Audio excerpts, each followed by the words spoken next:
Hello, I'm Queen Bean Tarot, and today I'm gonna do a timeless pick a card reading. And I've got this new little background where it's like you choose cards for each section of your life, for the past, present, conscious, future, problems, unconscious, stuff like that. And I really wanted to use it, so I figured I would do a pick a card, which you'll see here. We've got 4 stickers. I'll zoom in on that. And you just got to choose one that you feel drawn to. So we have number 1 is the moon with the butterfly. Number 2 is the skeleton, the reader with the candles and the book. Number 3 is the scales with the moon and clouds. And number 4 is an Egyptian cat with wings and looks like it's like a halo behind it. And I have put them with cards. So the first deck is actually my Oriens Tarot deck. Now all of these are mini decks that I'm using, and that's just because the squares on this design are smaller. So this is actually an animal deck, and I believe this was made by Ambison, which is, I'm pretty sure, an Australian company. Then I have as my second deck by Ellen Dugan, is Witch's Tarot. That's also another. That's number 2. My third one is by Chris Ann, the Light Seers pocket tarot deck. So all of these are pocket sized. So that is this design here. And my last one is my Mythos Tarot Pocket Edition. So this one is also new. I've actually noticed Vanessa Samina, beautiful woman, beautiful person. She does tarot readings online as well. She has used this deck quite a few times. So I'll leave you guys to make your choice, and then we'll dive on in and just see what pops out. But we'll be sticking to this, and if we want to get some more, I'll use some tea leaf cards towards the end. Alrighty, I will see you all in your reading. Hello, for my poll number 1, if you chose this picture or you chose the Oriens deck, this is going to be your reading. I'm quite interested to use this. So let's see. We have hopes and fears, external influences, outcome, your influence. So this reminds me a bit more like I'm trying to think of what it's called. It's the cross with all your things down the side. I've done it plenty of times. I'm just having a total mind blank. Like, I can't think of what it's called. So it sort of reminds me of that, but this one is a bit different layout. So we'll start off with getting the present, aka the self. We'll see what pops up, and we'll just go with it. So this is obviously very different of a reading to what I typically do, which I typically do timeless, or I do daily or weekend reads.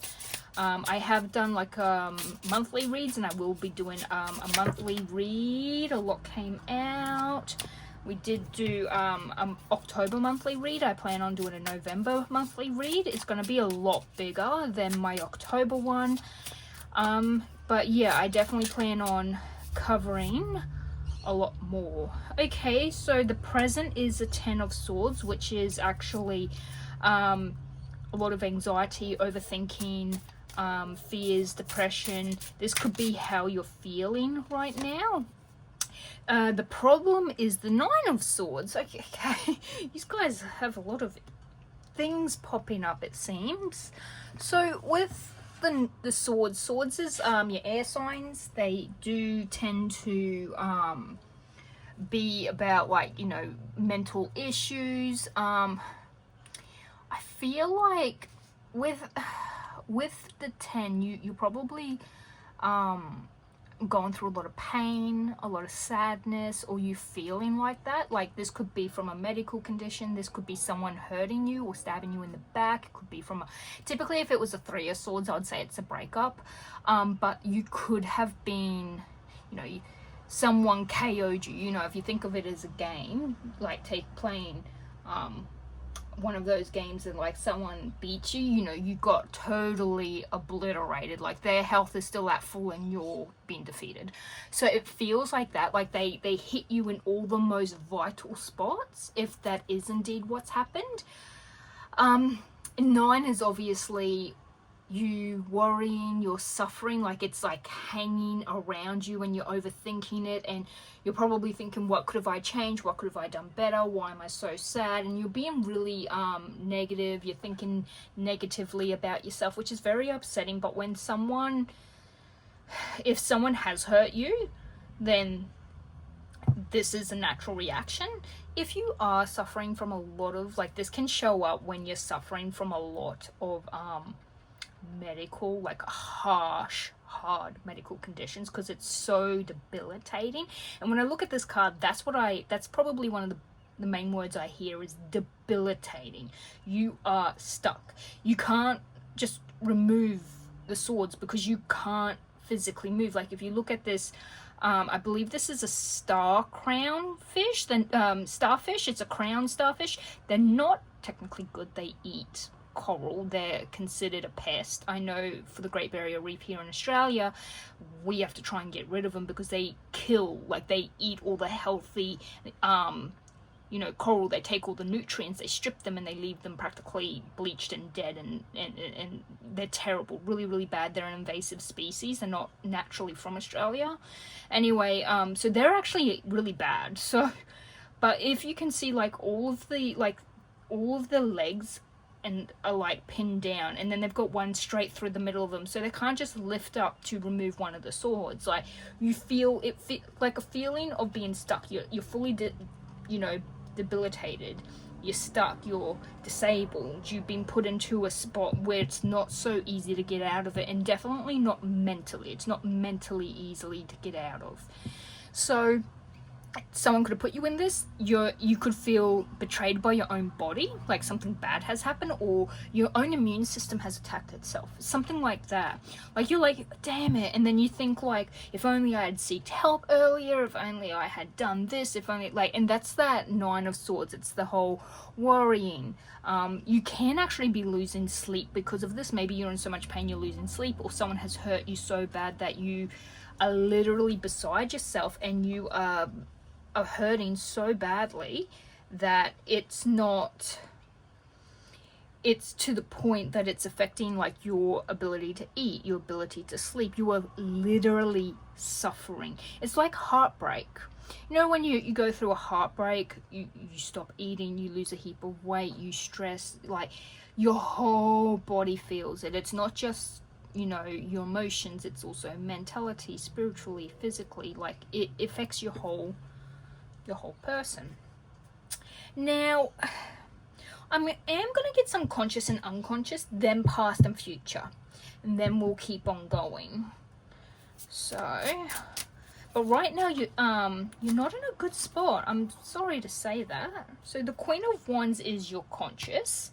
So she's all about power, creativity, determination, courage. I think consciously you put in an effort to be that way. You work on yourself. You put in effort to yourself. You're very beautiful, very creative, very smart. Your smarts are like street smarts. Like, it's attained, and you learn, and you have a passion for what you love, and you learn and you absorb things very naturally, but also you go out of your way to learn more about the things you love and desire. I feel like you've always been someone who's put in a lot of energy and effort into yourself, into the people that you love and consider, and this could also relate to this. Maybe someone has been slowly putting one sword in at a time, for your confidence. They wanted to purposely bring your confidence down, so that could be something as well. A Queen of Wands is very warm and accepting. They give people the benefit of the doubt. I think maybe someone's used that. If this is indeed being backstabbed, someone's probably done that on purpose. Unconsciously, we have the Six of Swords. Okay, so unconsciously, it seems like when we say unconsciously, this is like the things that your subconscious slowly drives you towards. Like you are subconsciously moving towards this or working on this, and you'll be doing it in real time, but you won't notice until you achieve it or until you get there. Now, the Six of Swords isn't a bad card at all, and you have a lot of swords here. So the Six of Swords is like change and support and movement. So if you remember in the original Rider-Waite, there's these people on a boat with all the swords, and they're sailing away. They're going from really choppy waters to smooth waters, so you're moving on.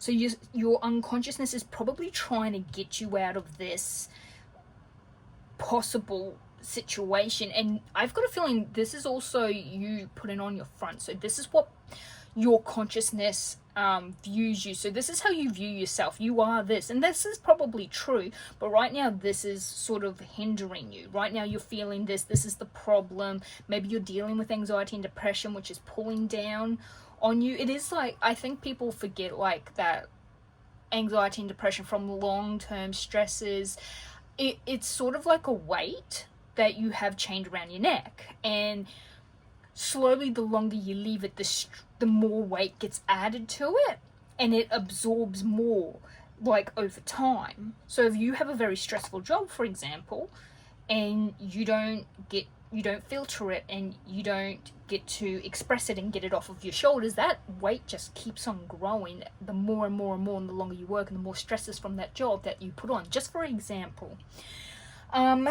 so your Six of Swords, your unconsciously, like your subconsciousness, and this could also be your guides and people trying to your higher self trying to get you out and away from this, like trying to deal with it subconsciously. It's as if while you sleep, your body's trying to process and deal with it. So you're trying to work on it, you're trying to filter it, you're trying to move on and get away from this negativity, because you can't always stay in that state. It's not possible. It's not healthy. Let's get something from your past. Let's look back a little, shall we? I have a feeling this one. The Devil. I don't take reversals, but it did show up in reverse, so I will acknowledge that it did come out in reverse.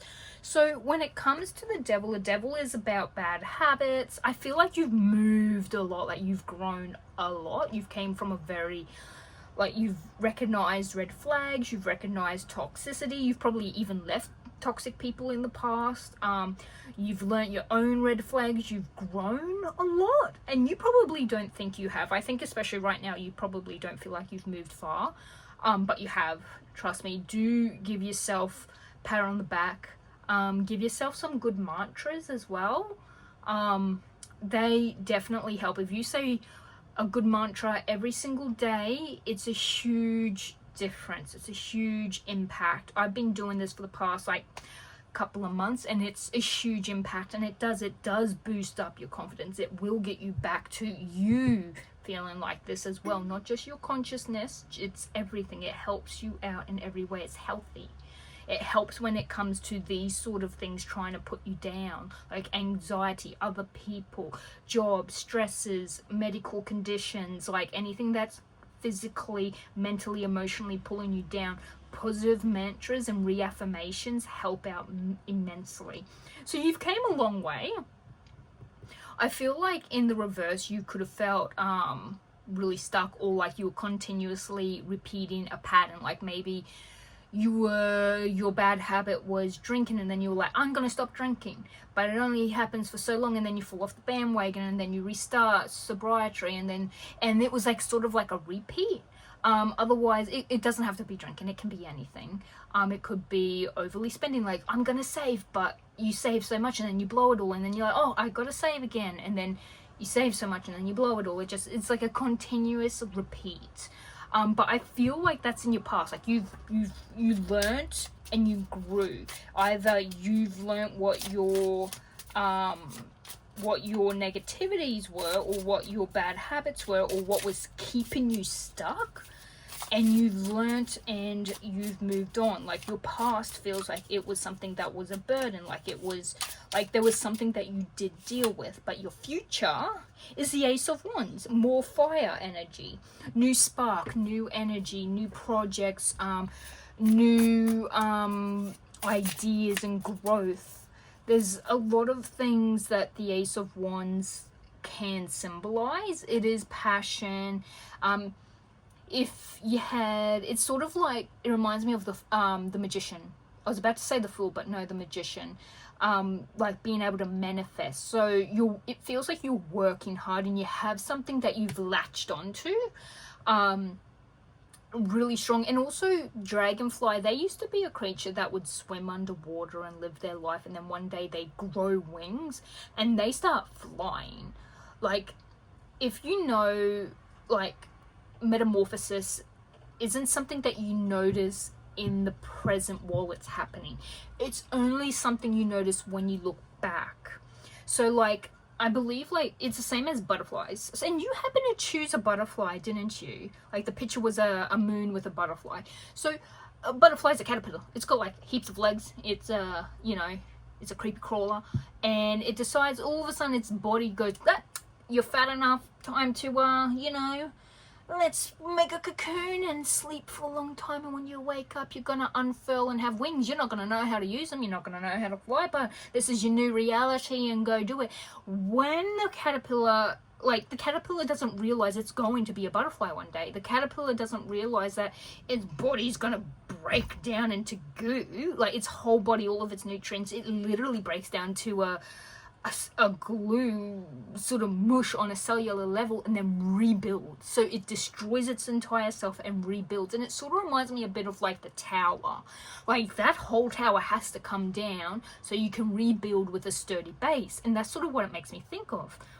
But like the butterfly doesn't realize, you know, like the caterpillar doesn't realize it's going to be a butterfly, and during that process it doesn't realize it's going to have wings. It doesn't even know how to fly. It's an instinct. It's a natural intuition. And it's the same with the dragonflies. They don't realize that they go from a swimming creature to a flying creature. Like they just all of a sudden spread wings one day, and all of a sudden they got to start flying. Like they don't realize they're going through a metamorphosis until after, and then they look back. And it feels like you're going to latch onto something that's going to be extremely life-changing, extremely metamorphic. And with it being wands, it is something that you're inspired to do. It could be a passion. It could be something like even as a hobby that you do for fun, and like you might be, you know, good at drawing. You might like it and only think, oh, I'm you know, I enjoy it, I'm not great at it, but then you share it and then people go, oh my god, that is amazing. And then you grow more as you do it, and then you start learning that people are like, hey, I will commission you for your work. Like, you can make money off this. And then you just keep rolling with it. You know what people say, how they go, the best job in the world is the job that you love. And a lot of people, especially in this day and age, are doing the job that they love. They can actually build on their hobbies into businesses, into companies, into corporations, and they can roll with it. So they get to do what they love. Doesn't mean it's not a job. No, it definitely is. You still got to put in time, energy, and effort. Doesn't mean it's not worth it. No, it's definitely worth it. Doesn't mean it's going to be easy. Definitely not easy. Anything you do that's worthwhile is hard.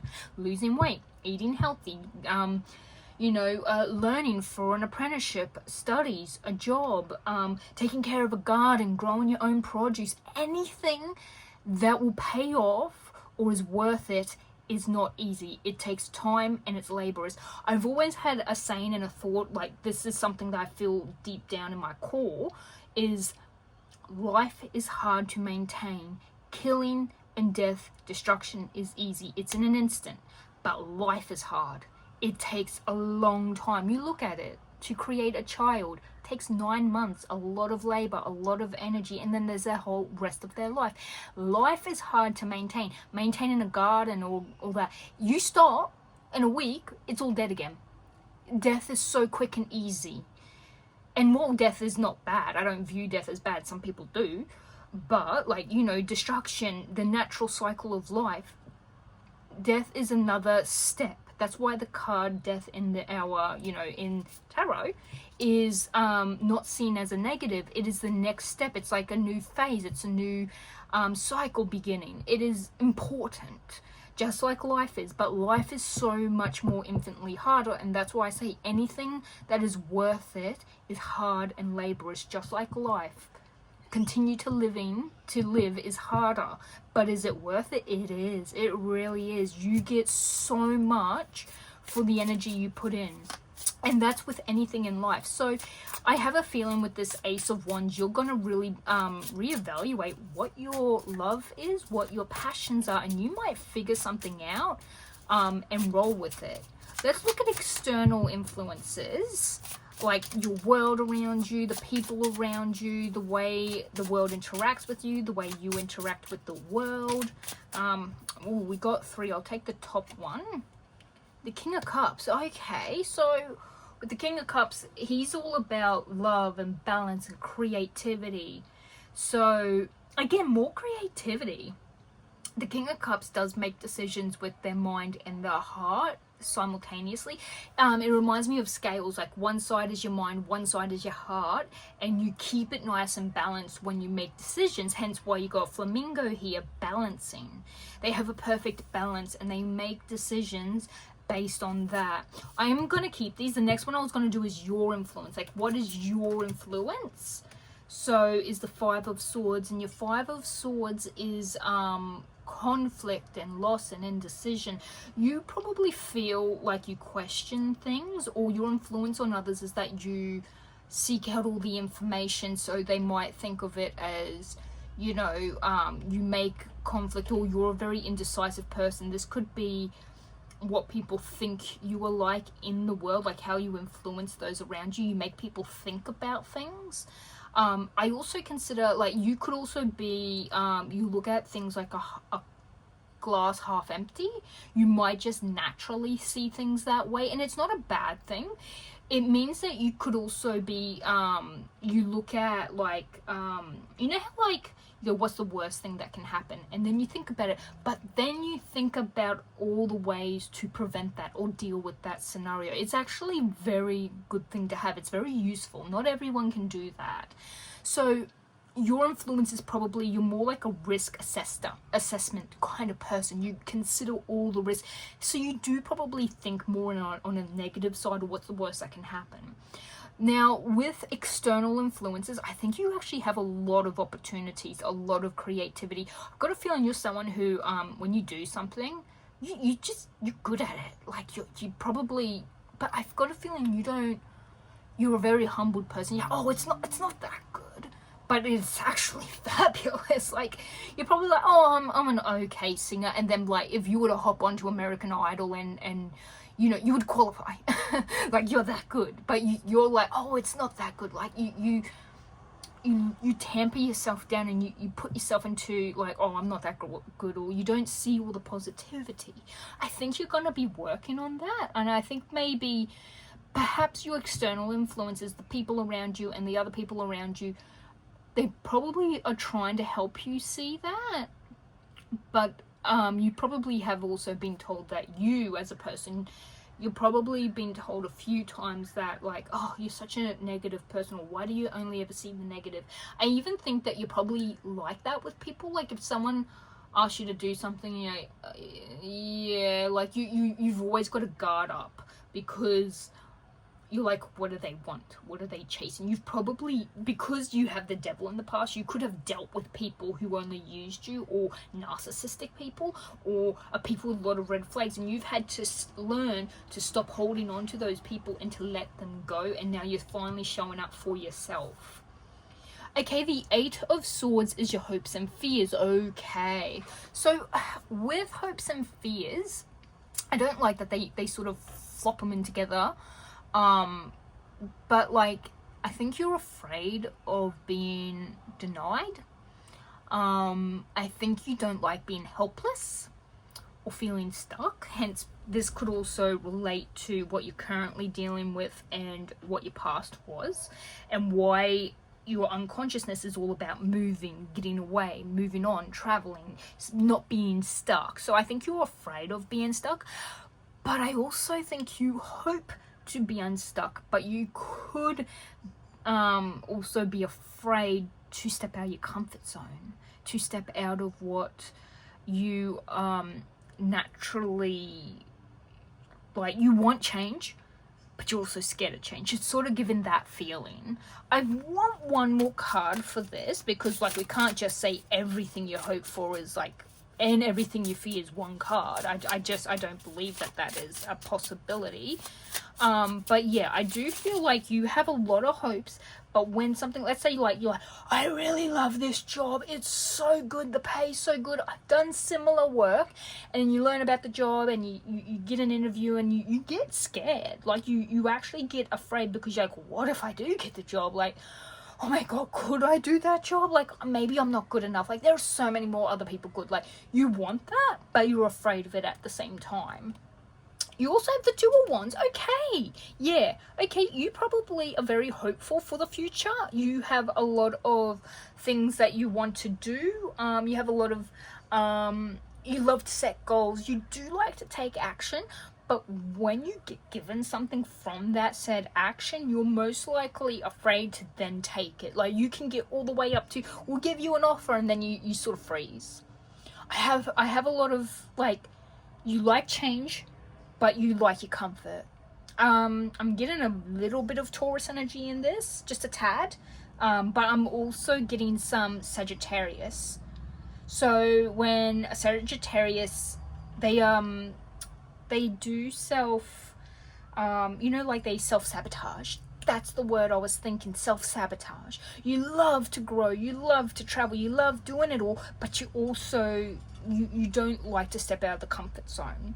So hopes and fears, you do hope for a lot, you dream of a lot, you do want to take action, but I think you are absolutely petrified of the fact that you will get it. Like, if you were, like, you would like to make a lot of money, but you need to do a difficult job, and I think you self-sabotage it. Like, oh no, like, I couldn't make it to the appointment because of this, or something like that. Like, it feels like you're probably also going through a bad mental state right now, and when that happens, this definitely amplifies. I want to see what your outcome is from, like, obviously what this problem is. Like, what will the outcome be? I can see a lot of hope, a lot of positivity, a lot of, like, especially subconsciously. Also, the Queen of Wands is a fire sign, so if your consciousness is like that, you could be a Leo, an Aries, or a Sagittarius, which is your fire signs, but it's also like, it could be a moon, ascendant, which is your rising, or your sun sign, which is your actual birth sign. So like, if you were born in the month of, April or whatnot, you would be in Aries.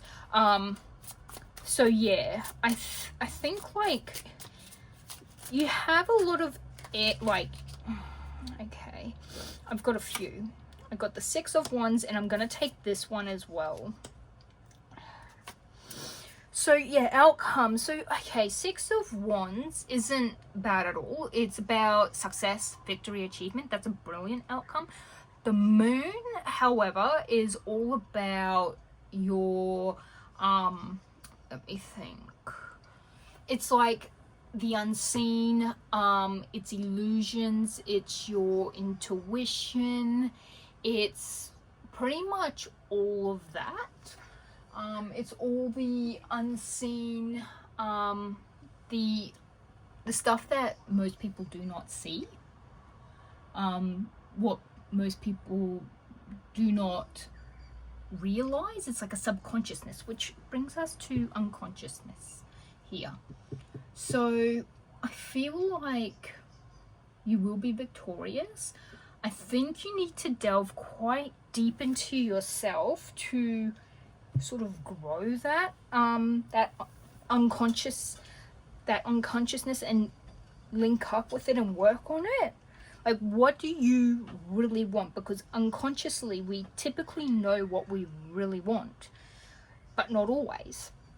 Let me get some tea leaf. Let's see. For my beautiful pole number ones, this was actually a much bigger reading than I was expecting, but I feel like you really need it. Leg, stepping into a new experience. Yeah, I've got a feeling you want something new, you want change, but I've got a feeling you're actually quite anxious about it. You're scared about it, like you're thinking about it a lot. Let's see, anything else? So I feel like you've got a lot of hope. I think you know that you can do this. I think you know you could take your time and you can make it happen. This could even be a job offer. This could be a creative endeavor you want to start doing. This could be your own business. It could be anything, honestly. I feel like you know you can do it. I think everyone around you sees that you can do it, I think, better than you realize you know that you can do it. I feel like you have a bit more negativity, feather. Someone you know is undependable or insincere.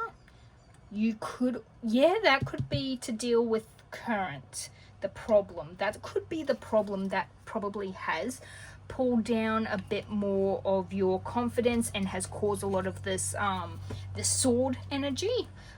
This could be that person from your past. If they have came back, get rid of them immediately. Put up boundaries.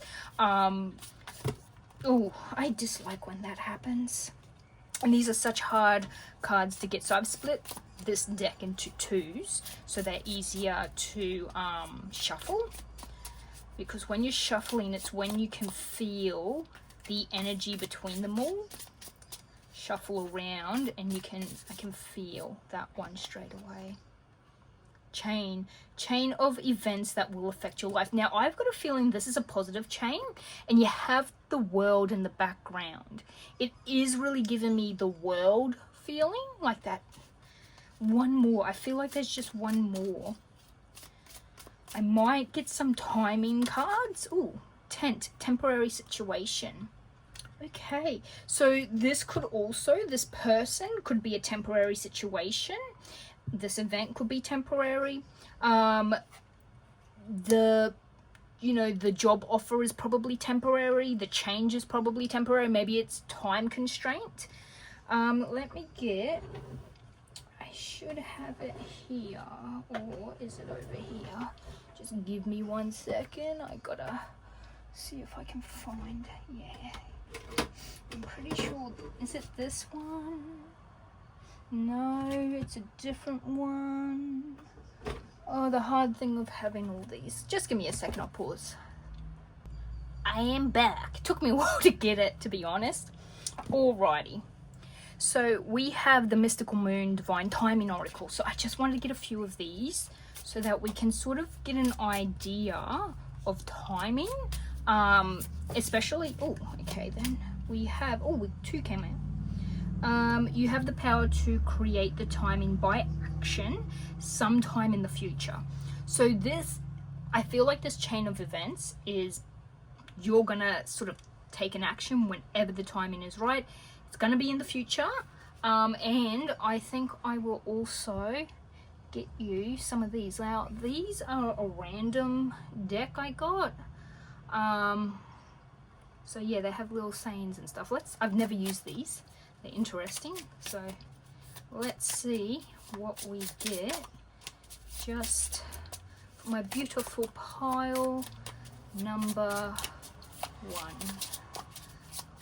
The moon with the butterfly. So you're going through a massive metamorphic change, my beautiful number ones.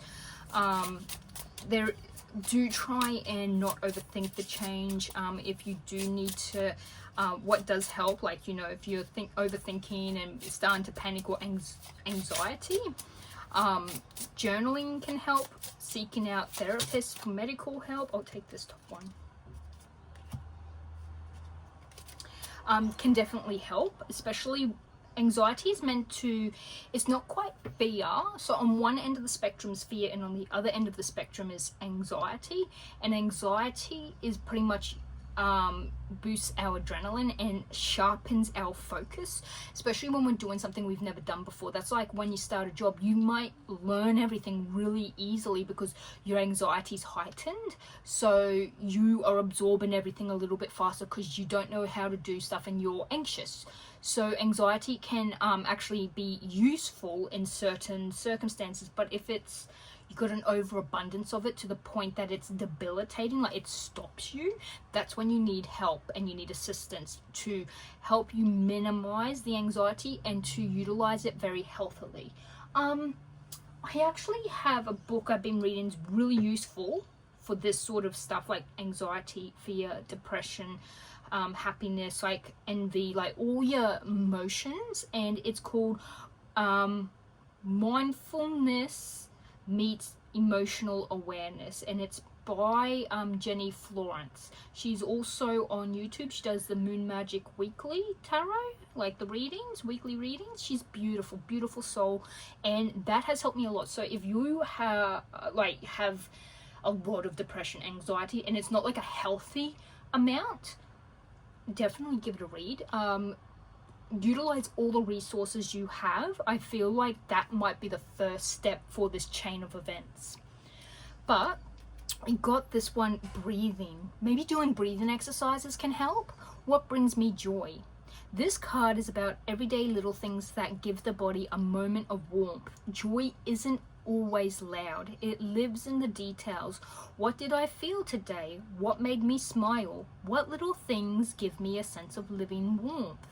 You can even write those down and answer them in a journal, in like doing a healthy journal, like you know, reaffirmations and stuff like that. This also might be very helpful for your future card and your external influences, because you do have creativity here, and you might, doing this might actually make you realize what you're good at, what you like to do, what is like something that brings you joy, and you start doing it.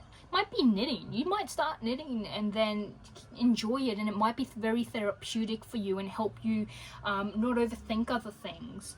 Or you might start making scarves and selling them at the markets, or you know, you get back into make a business or industry, or just doing it to bring you joy. We also have I apologize to my body. So in my touch, moments when I truly hear myself, when my voice feels real, and when I long to be heard. How do I feel when I create with my hands? What do I express through touch when I do something with attention? What new skill or craft would I like to learn?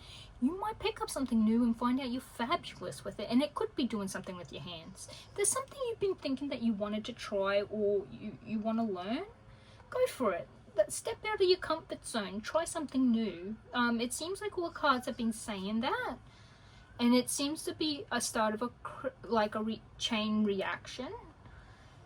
But it's also, I do know when we go through this sort of stuff, we do naturally, like anxiety, depression, you do naturally stop taking care of your body as much. That is natural, that is normal. Don't beat yourself up over it. You can go days without brushing your teeth, your hair, showering. You tend to, when we go through such hardships mentally, emotionally, it shows through physically, and that is no problem of your own. Like it's not something where it's like, don't ever blame yourself or beat yourself up or anything like that. It is a natural response to us dealing with too much on our plate, or being overdrawn, exhausted at the end of our rope. And even I've gone through that. I think nearly everyone has probably experienced that. Very few probably haven't.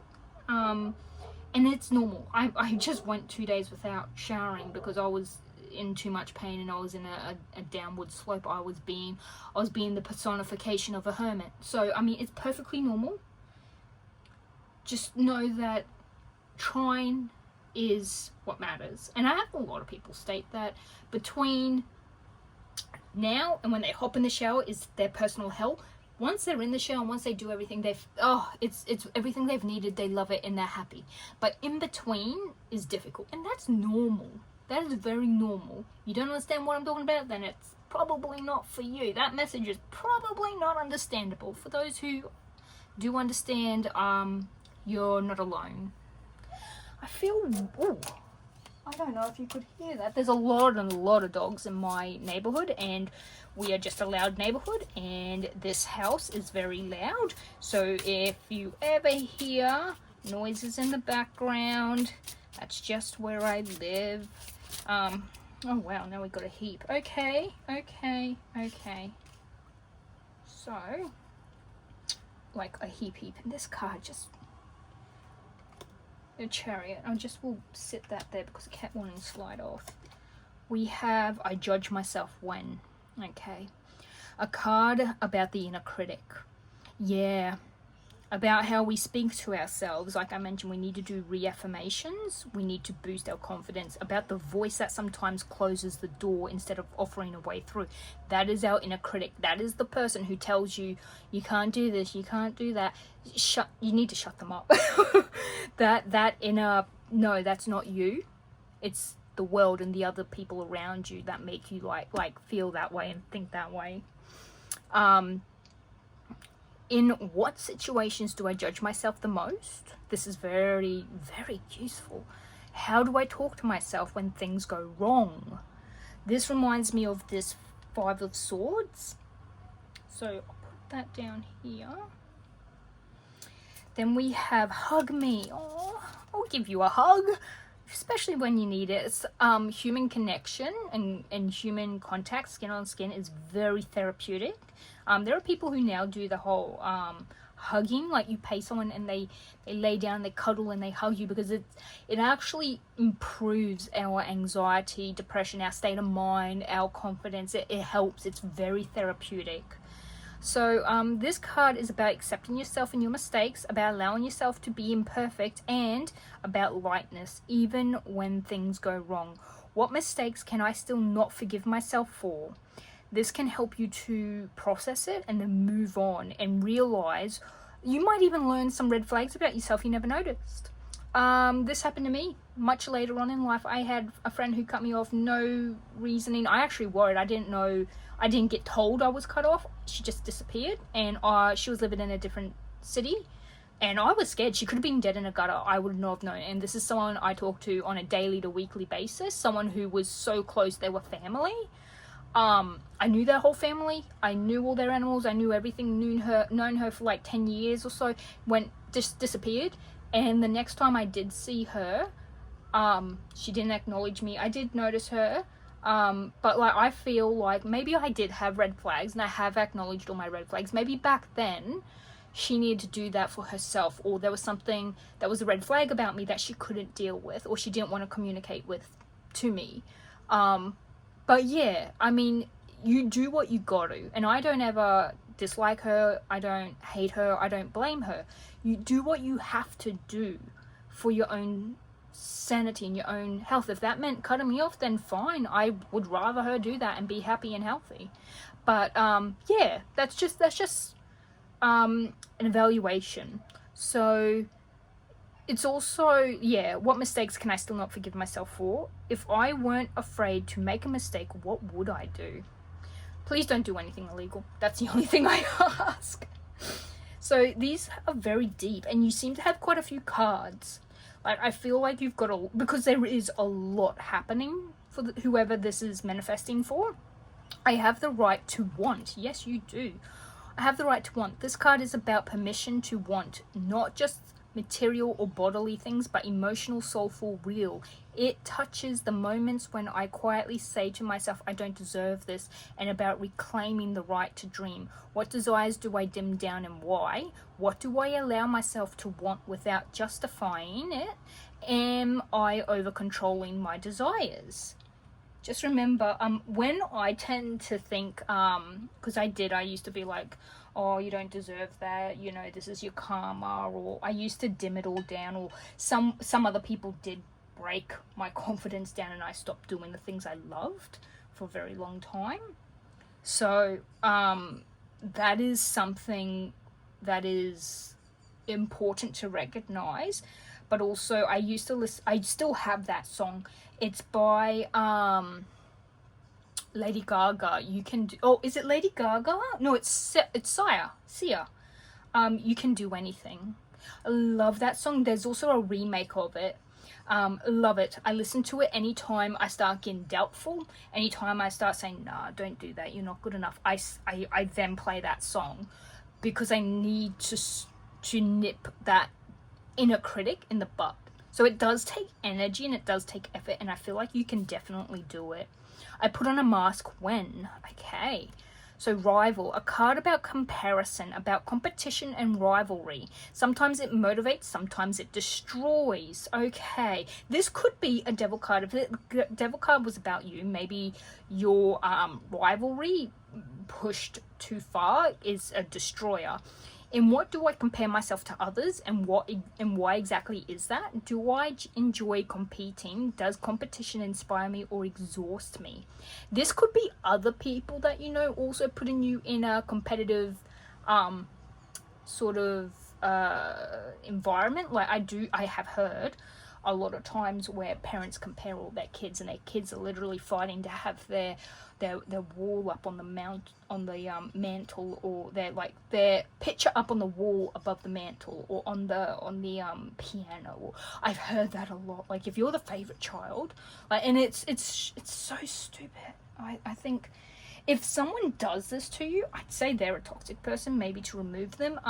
But also when I first read I put on a mask when, the masks can sometimes be useful and it can be helpful in certain situations, especially with dealing with society. I used to do this a lot. There is, you know, me when I'm alone. I also wear a mask when I'm with other people, like family, friends. There's 2 different masks for each one of them. There's a different mask when I walk out into society to deal with people. There's a different mask while I work. There's a different mask for each sort of individual. You end up actually changing your persona to deal with certain people in a more healthy, manageable mindset. So it's just like one of the thoughts that came to. And it's fine to have masks so long as they're healthy masks. I numb myself. Oh, look at all those thorns on that rose.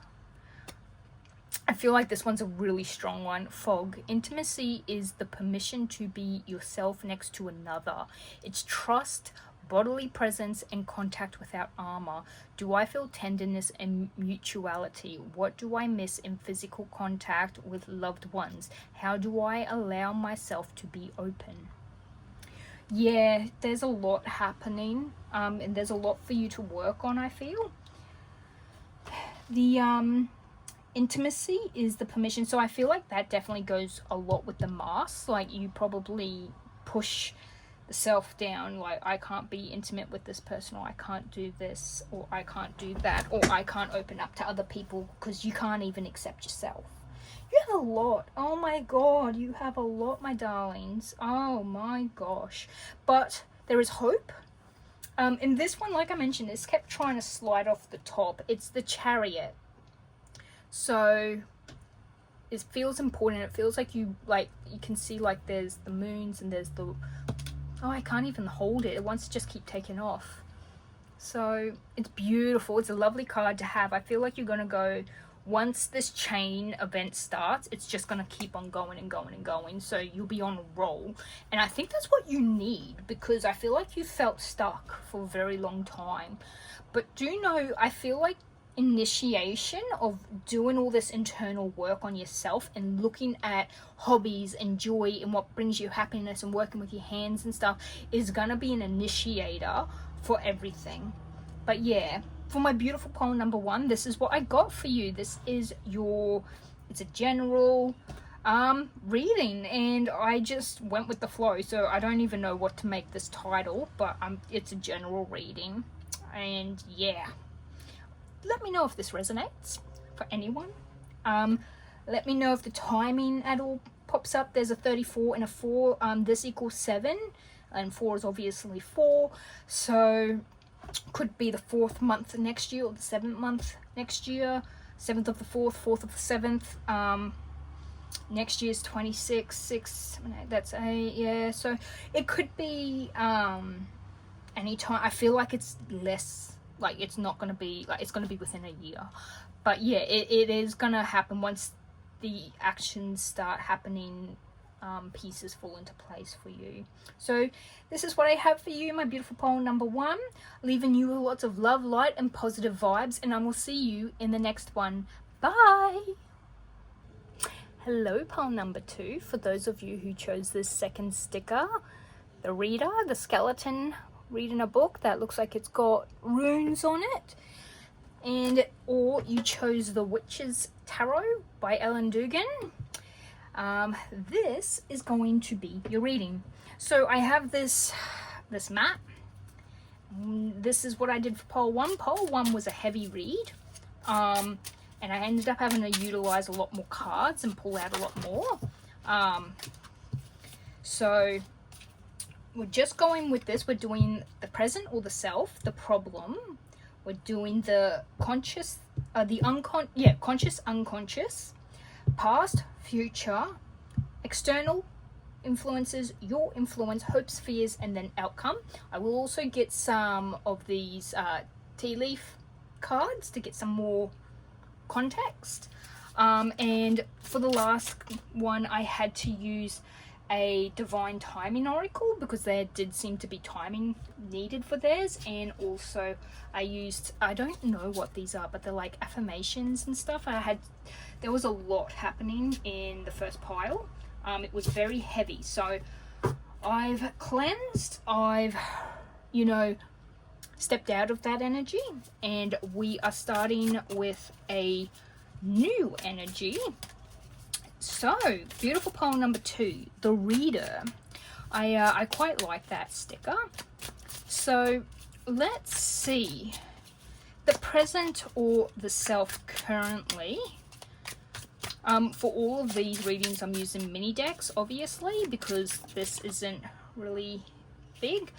And yeah, I also had to plug my phone in because I do all these readings on my phone. And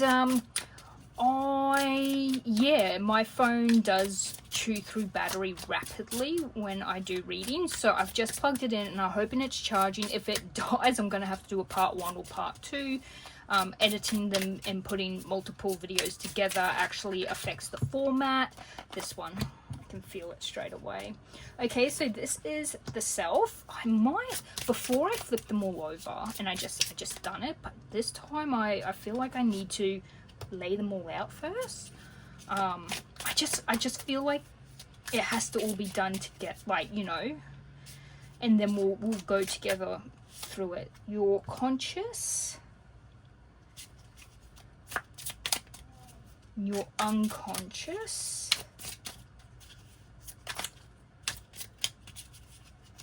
yeah, I have very small hands, so obviously these smaller decks are a lot better to shuffle. I can feel this one for your unconscious, and this one is your past straight away, I could tell.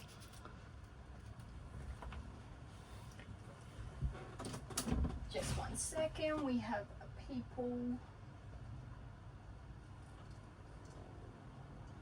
And I'm hoping they're not going to barge in and be loud. So I live with my family. Unfortunately, everyone in my family is either deaf or has tinnitus. So no one can hear properly. And they talk very loud. Okay, so your future. You saw what that one is, so we'll just keep that. Your external influences, so this is the people around you, the world around you, the way they view you, just all external influences. That one. Your influence, so this is how you affect people around you and the world around you, the way they see you. Your hopes and fears. For for the last one I got 2, because like to get all the hopes and all the fears from one card sometimes doesn't work. So I got 2, and the outcome for the last, I'll do that last. I'll do that very, very last. We had a few cards that came out for the first group. But let's see, this is the present and you, the self. Justice. Okay, you're probably really balanced right now. You're very grounded. Or this could even be that you, you're in a position that feels like justice, or you work in the justice position. You work in law and order, or like, you know, DA, lawyer, officers, anyone who works in governmental, with paperwork and processes to do with legal, like a paralegal, anything along those lines, is pretty much what you're gonna be obviously doing, or you view yourself as a very you know, justice sort of person, very persistent. It feels like you're very persuasive,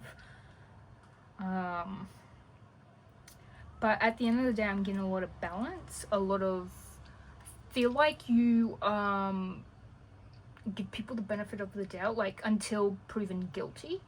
You don't, I feel like you don't judge in a way, like you don't judge a person you wouldn't know, but after you get to know them and the life choices and stuff, then you will, like, you know, enact your own personal judgment and decide if yes or no you want them in your life. The problem right now, oh, you have a King of Pentacles as an issue. This could be a person, it could be an earth sign, Taurus, I was about to say Aries for some weird reason, but that's a fire sign, which is interesting. I'll just make a note of that. But like a Taurus, a Virgo, a Capricorn, it could be you having problems with finances, or paying off loans, or there's like debt collectors, or there's been like an issue with money, or there's an issue, a legal issue with money. So if someone works, like if you work or own a business, there could be issues with that. Let's keep on going. Ooh, your conscious self, the Tower. I've got a feeling you want to throw everything away. You want to burn it all with a Molotov cocktail and just walk away. I feel like you're getting to the point of a destroy and rebuild. Like you just want a total chaotic, or you feel like you're in like a whirlwind with chaos all around you. Your consciousness probably feels like that. There's so much happening. Your unconscious, you're a Queen of Cups, which is beautiful. Now, your Queen of Cups, she's actually a very intuitive, compassionate, and healing person. So unconsciously, you're healing, you are learning, you're following your gut instinct. And if you are consciously got so much happening, so consciously, if we were to look at the Tower, this means like things are coming at you left, right, you're not seeing it coming until it hits your desk. And I'm getting this feeling like it's big, because you're like, justice is a big card. I feel like you're a big person, or you have a big position, or you're held up in a higher state, like you're sitting on this throne, like you're a higher person. You keep a balance, like you make sure people are paid and they feed their families with that money, and you know, you keep, like, you're a big part of like a balance of a cycle of, like, you know, things happening. If you're not there, things literally go to chaos. And I feel like there is something happening. There is a problem. This could be a person trying to usurp you, and they are, you know, they've got earth sign placements, or this could be a money issue coming up that is having a huge impact, and this is probably weighing on your consciousness. This could be something you've done, and you're going to be facing justice, because justice is an unbiased card. It deals out whatever is deserved. It doesn't care if, you know, you done one good thing. If from this thing, if you did this, this is what needs to happen. Like, it's an unbiased, it will just pass judgment as needed. So justice is very unbiased. The Queen of Cups, though, unconsciously, I feel like you're healing, you're growing. You probably even learnt a lesson. With Justice and the King of Pentacles, you're probably going to be learning a lesson. I feel like you feel like this is the end of the world. That could also be a feeling of, or what's playing on your mind. In the past, you had the Seven of Wands. Ooh, okay. The Seven of Wands is actually all about your uncertainty. You were probably, oh wait, no, it is boundaries, I believe. Self-expression, protectiveness, courage. So putting in a boundary, having the courage to hold it, but also step forward. Self-expression, stuff like that. Don't know why I mentioned uncertainty. I feel like maybe you felt a little bit uncertain back then, stepping forward into the future. So if you did create a business or did something or did a job that you weren't certain, it could be at the time you were uncertain or you were scared to do something, but I feel like perhaps you had healthier boundaries back then, and you did have a self-preservation, and you had a courage to do so, to protect yourself. I think maybe you had to do that to go through all of this. But as we can see, your future is the Eight of Swords. Now, Eight of Swords, I feel, obviously, they are very stuck. They can't see. They're bound. They're binded. You feel stuck. But it's also, I think that this is a direct reaction from this. I feel like your consciousness, the problem is putting your future into this thing. So if you've done something bad and you know you did something bad, justice will be paid out. And unfortunately, if you did something bad, that is going to put you into this predicament. Do know if you did do something bad, the best thing to do is to acknowledge it, to fix it, to be remorseful, and to actually mean it. Because it doesn't matter if you're lying or whatnot. The thing is, this will know. Whatever justice is being done, it will know. It could be that someone else put you in this predicament. Someone has lied and they've made you helpless. This can be you in denial as well. Like, you're not viewing it. You're like, no, I don't want to deal with it. I don't want to look at it. I did nothing wrong. You could be one of those people who just say, no. If I don't believe it's real, it's not real. You know, like the kids when they cover their eyes during hide and seek, and they're like, if I can't see you, you can't see me. I'm sorry, I just had that total vision. Or you hide behind the curtains and your feet are still sticking out. It's like that. It's giving me that feeling. Like, you don't want to acknowledge it or deal with it. Like, it feels like you're at the end of your rope. Like, you're so close to breaking down. So, for your own self-preservation, you don't want to face it. If this is indeed someone else putting you in this predicament, I have a feeling this is where this Queen of Cups is coming through. It's trying to heal and deal with you feeling stuck, and to follow your gut instinct. If there's something like your gut says to do or not to do, definitely follow it. Your unconsciousness, best thing to do right now when you have this much chaos, this many cards popping up, and it feels like whatever this is really weighing on your consciousness. It's weighing on your mentality. This is causing you anxiety, depression, problems. It's causing you worry. It's making you sleepless nights, stuff like that. You are worrying about it. Follow your gut instinct. Let go with the flow, and follow your when you get that, like, you meet someone and you can just tell, no, I don't want to know them, like that your gut warns you about someone or something before it happens. It's that is your intuition. That is your gut instinct. That's that push and pull. That's something that we've always had as humans, and we used to use it a lot when we lived like as cavemen and we had to hunt and we had to survive. It's a really good survival instinct, let's say. That is what you're going to probably be utilizing, because I feel like it's getting to the point you feel like you're in a fight or flight mode and you're feeling stuck though, so you can't fly, you have to fight, and you're feeling backed in a corner. That's the feeling I'm getting. Your external influences, so the world around you, yeah, everything's moving too quick for your liking. There's a lot of communication, I feel like if these were all like messages and updates and stuff, like it's all been like thrown at you in quick succession to the point you can't feel like you can keep up. Your influence is the Three of Swords. Ooh, okay, so Three of Swords is like heartbreak, loss, separation. If we're looking at you influencing others, like you've probably broken a few hearts, you're probably a heartbreaker. Sorry, I just thought of that song. And also there's a movie called The Heartbreakers.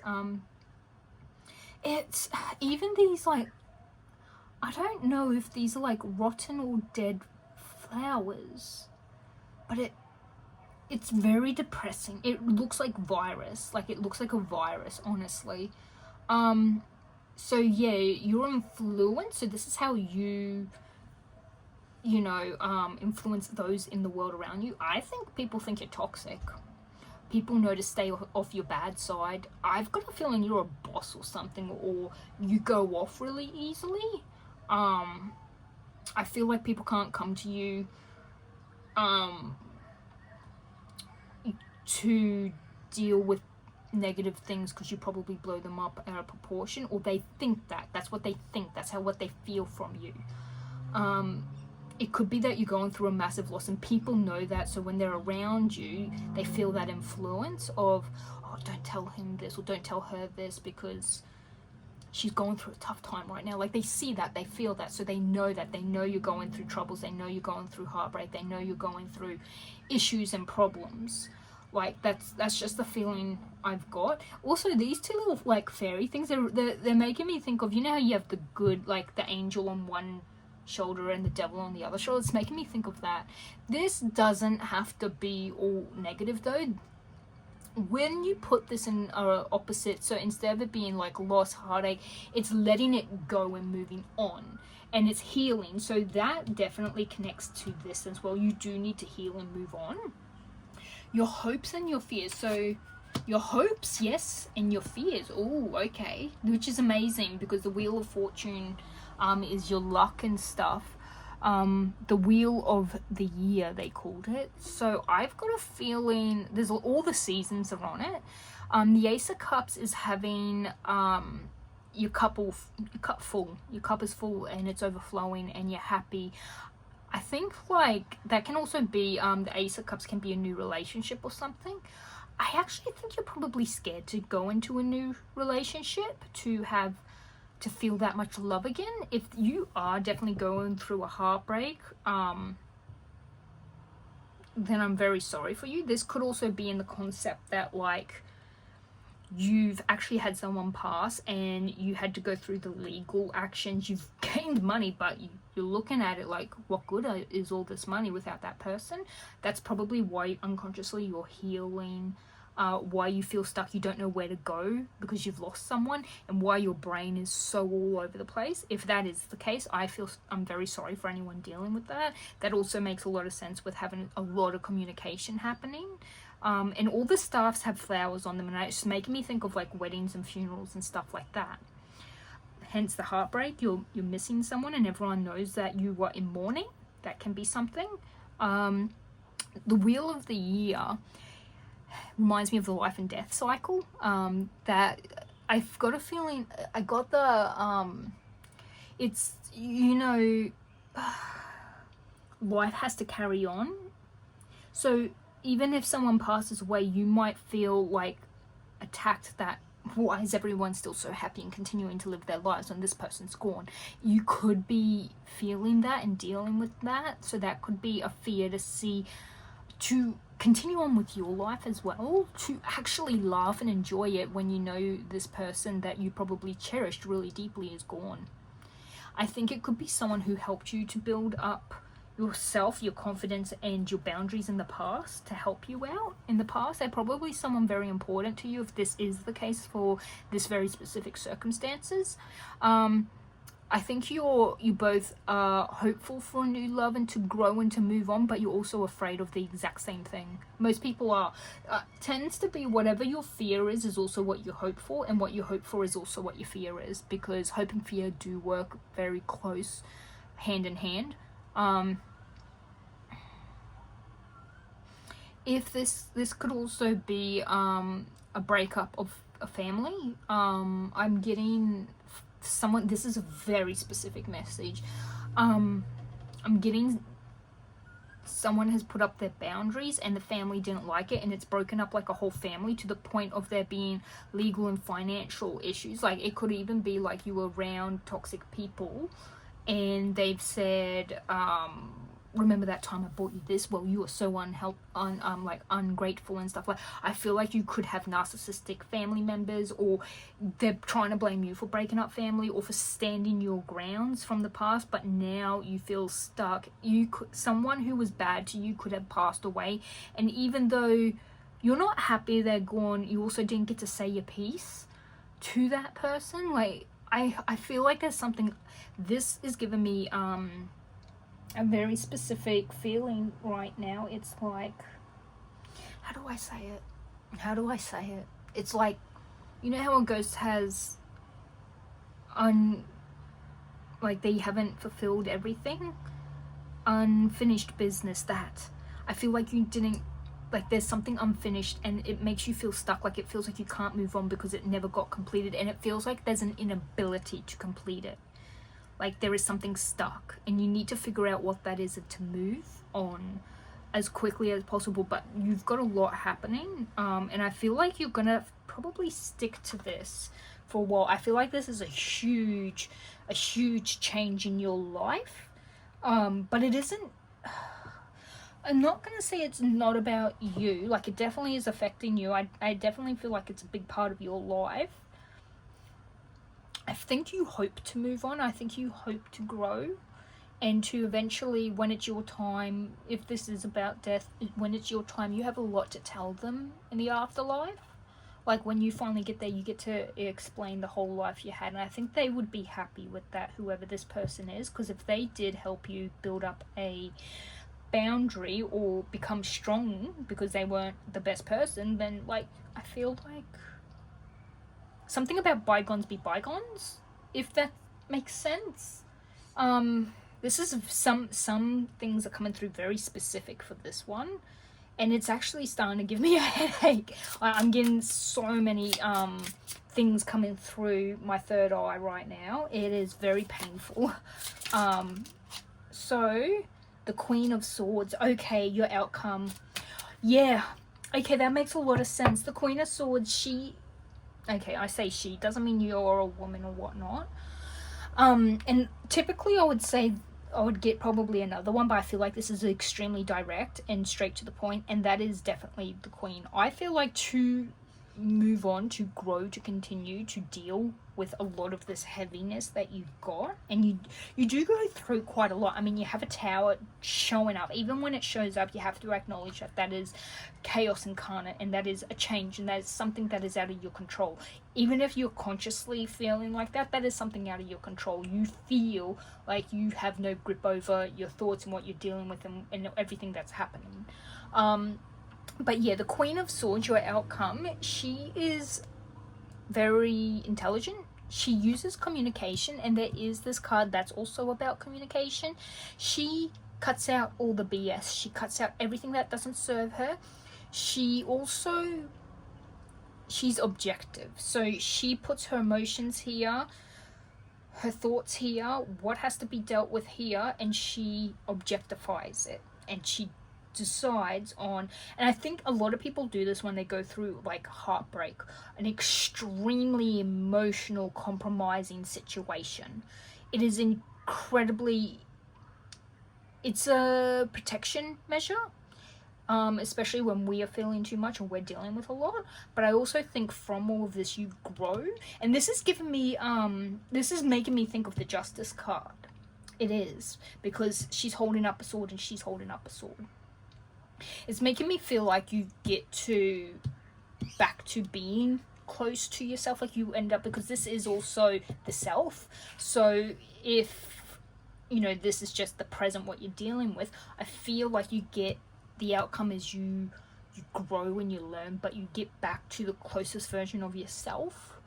You do get back into sync and you do grow and you do learn. It is hard, and you still will have a fear of moving on, but you have to, and you do recognize that. I'll get a timing card. This is a very full on, I feel like this is a very specific event happening for someone very specific. You have the power to create the timing by making action.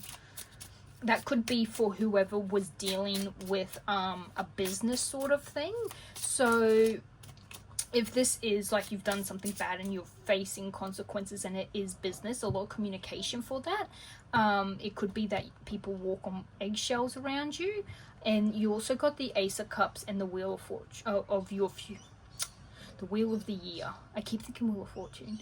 It could mean that you are hopeful to move on, but you're also worried that if you move on and become successful again, it's going to be a recycle. But also this came out for the first pile. Let me see. Any timing for any of this? Oh gosh, not in this lifetime. Have faith in divine timing. Next week looks promising. Going too fast, slow down, and there is no more time. So you got a lot. I've got a feeling there is no timing for this. It's going to happen when it's going to happen. I'm going to actually take that. That's why you create your own timing. I have a feeling that there's no real big creative spark sort of cards in this sort of showing. But I do feel like when it says you create the timing, I feel like whenever this begins is going to be when everything unfolds, and it's going to be very specific for certain people. Let's see if we can get anything from tea leaves. This one straight up, and that one, that one, that one. Oh my god, I can just feel it. I can feel it. There's a lot, like with pole number 2, my third eye is burning. It hurts. It's causing me a headache because all the energy coming through is very powerful. It's a strong reading, very strong. Perhaps it does tend to happen with people who are very strong, and I get a feeling that maybe in the basis you are a very strong person. And when people are very strong, like headstrong, or very strong with their beliefs and their goals and their motivations, they can be they have very powerful, strong energies that come through when I read for them. My grandma was a lot like that. I used to read for her, and my third eye chakra would burn, and I could get her everything down to a T. I even read all the way up to the day that she passes, and I knew exactly what was going to happen. It's why I knew it was going to happen, and it did help with the process. I think it helped for her, it helped for me. Didn't mean it didn't hurt, and it doesn't mean I don't miss her. I still miss her immensely, but there's a lot. There's a lot, and I'm really feeling this very strong in my head, to the point of getting like a headache, like I mentioned. So we do have bag, something important, such as a new job or a raise. You might have a new opportunity be coming through if you do own a business. April. Oh, there we go. We did get timing. It's funny because the last reading had April also show up. Now, where I'm living, April sort of goes from autumn to winter. Winter starts, I think, in May, but in many other places like Japan and I think America and a lot of them is like a spring sort of month, I believe.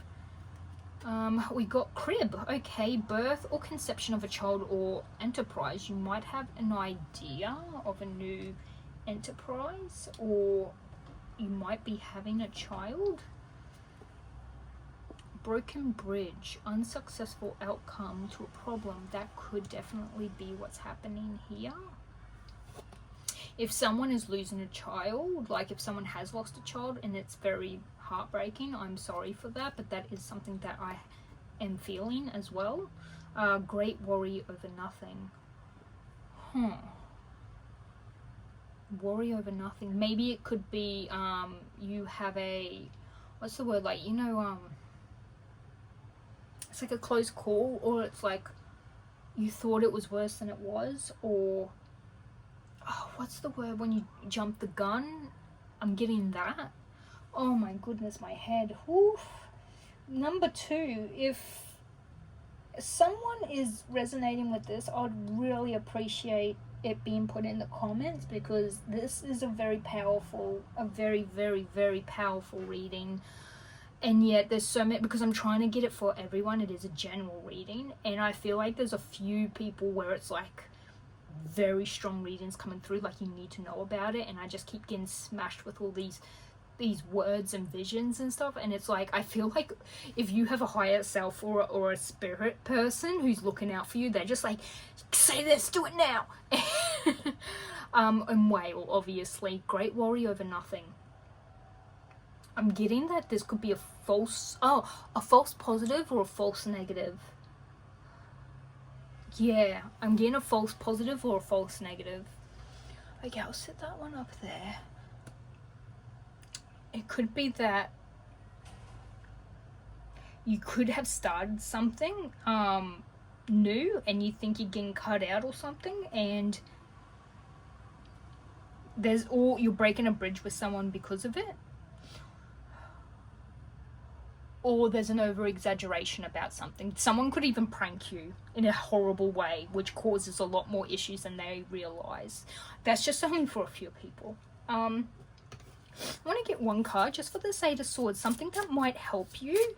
My beautiful pole number 2, because this is intense. This is this is even stronger than the first one. The first one, they had a lot of problems. Like, they had a lot of things that showed up, and it was very heartbreaking. And I definitely felt like they needed the extra,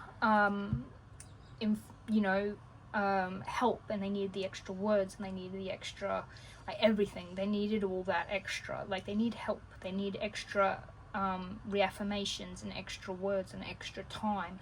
But they were in a very negative place at the beginning.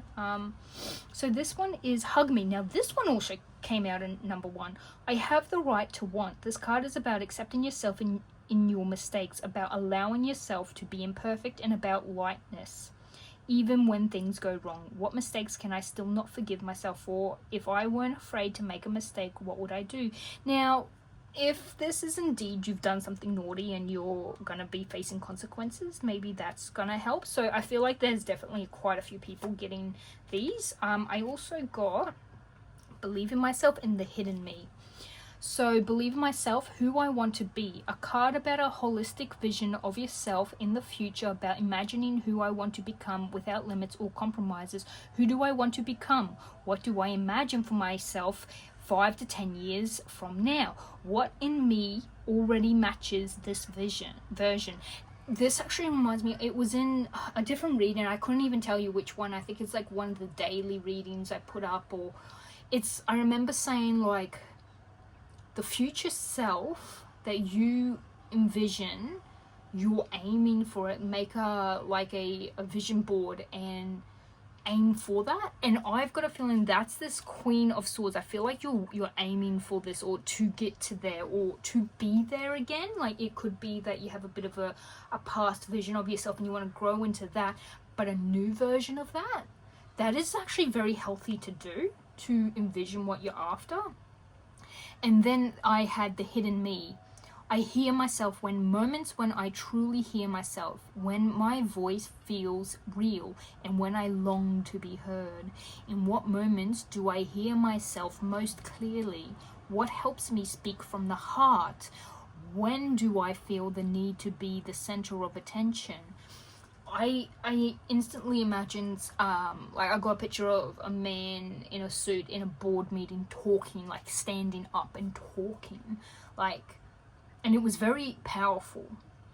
And then when I felt heart, I did feel like maybe that's this, like how people see you, like you speak from the heart, and when you talk, you claim everyone's attention. Like you only speak when it is the most important time to speak.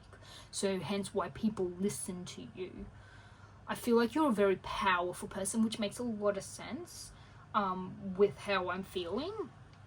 But yes, beautiful pole number 2. If you were drawn to pole number 1, there might be something specific.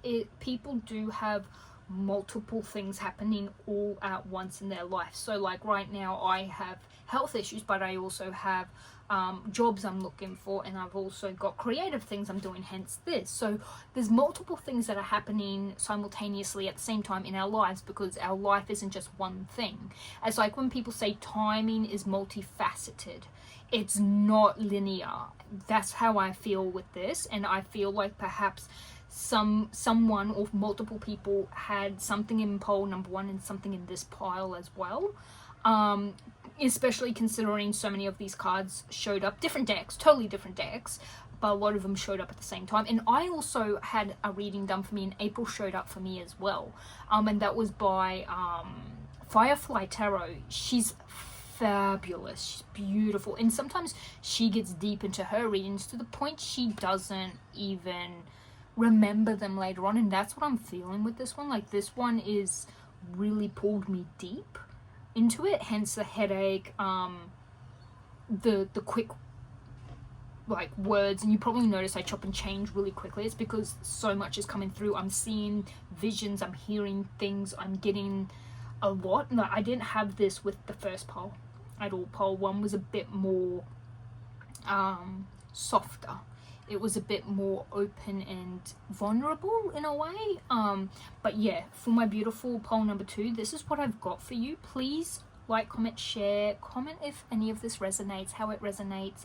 If you did indeed have something from pole number 1 as well, that is, affirmations do help me know I am reading right. It does also help me to connect to the collective, because a lot of people do go through very similar like life choices and energies and situations. So yes, I'm leaving you all with lots of love, light and positive vibes, and I'll see you all in the next one. Bye. Hello my beautiful pole number 3s. For those of you who chose this sticker of the scales or chose the light Seers tarot deck, which is this one, and this is your reading. Now the first reading and the second reading were both heavy in their own right. The second reading was quite heavy. I got a headache. My third eye chakra felt a little burnt out, so I ended up having a bit of a break and refueling. So I've got this, and it reminds me of the Celtic cross, except for it's set up in a different manner. So we have the present or the self, the problem. We're going to go consciousness, unconsciousness, the past, the future. Then we're going to do external influence, your influence, hopes and fears, and then outcome. I'm also going to get some tea leaf cards.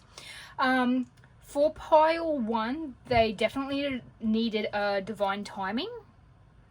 I tried that for pile 2, was not happening.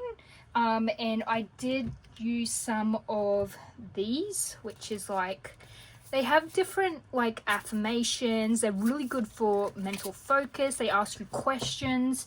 So if I feel like it's definitely needed, like the second pole and the first pole really needed that, I will pull some.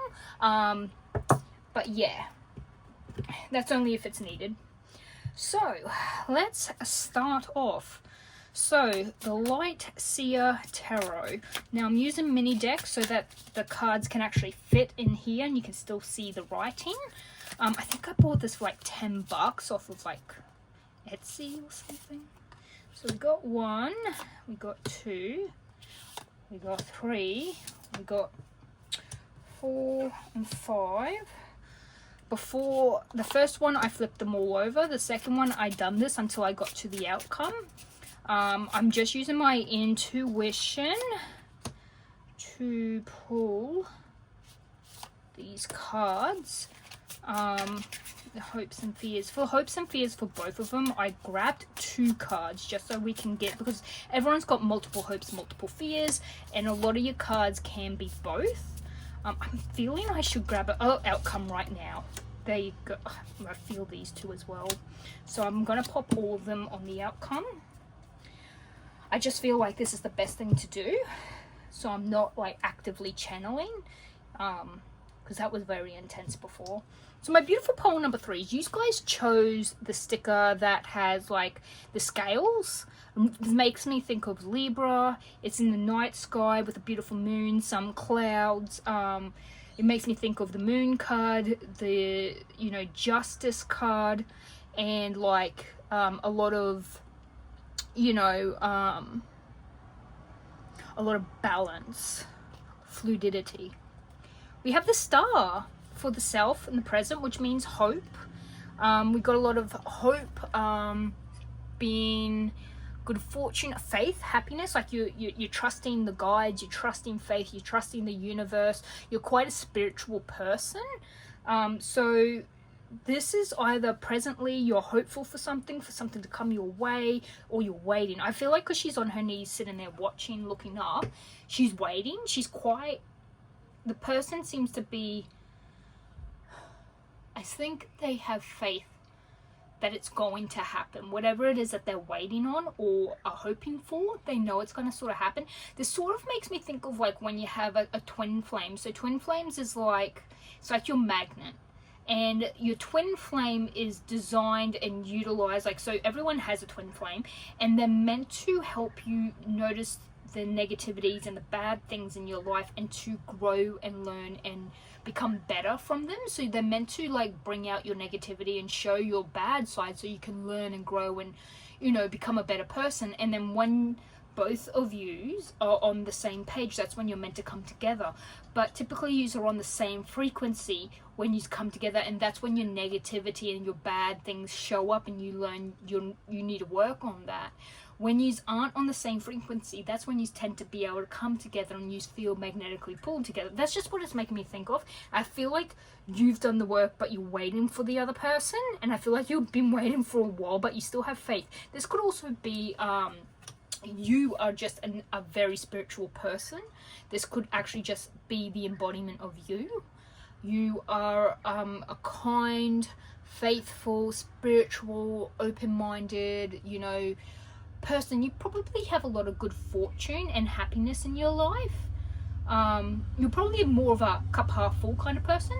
I feel like you could also be very patient. I feel like you're very patient, or that you can be a very religious person. You could have a lot of faith in your beliefs and in your religions. Yeah, you could be a healthcare worker, and when someone is got the star, it is rejuvenation as well. You can rejuvenate your energy, could do with health. I just figured I'd mention. The problem, ooh, you got the Empress. Okay, so the Empress is about nurturing, growth, taking care of people, creation. It is a very feminine energy. I think if this was to be a problem, maybe you're too kind, too caring, too giving. Maybe the problem is that people take advantage of that. You give and give and give and give, and you don't have proper boundaries to stop giving. Either that, or someone keeps giving to you and you feel like, you know, when someone gives you something, then you feel like you have to give back to them. That sort of like that keeps getting placed upon you. That could definitely be something. let's go to your consciousness. This is going to give us a lot. Oh, okay, you're a Knight of Pentacles. Your consciousness, you think towards the future. You're a hard worker. You are a slow and steady. So you know the hare, like the rabbit versus the tortoise. You know the hare versus the tortoise in the race. You would be the tortoise. So you think for the future.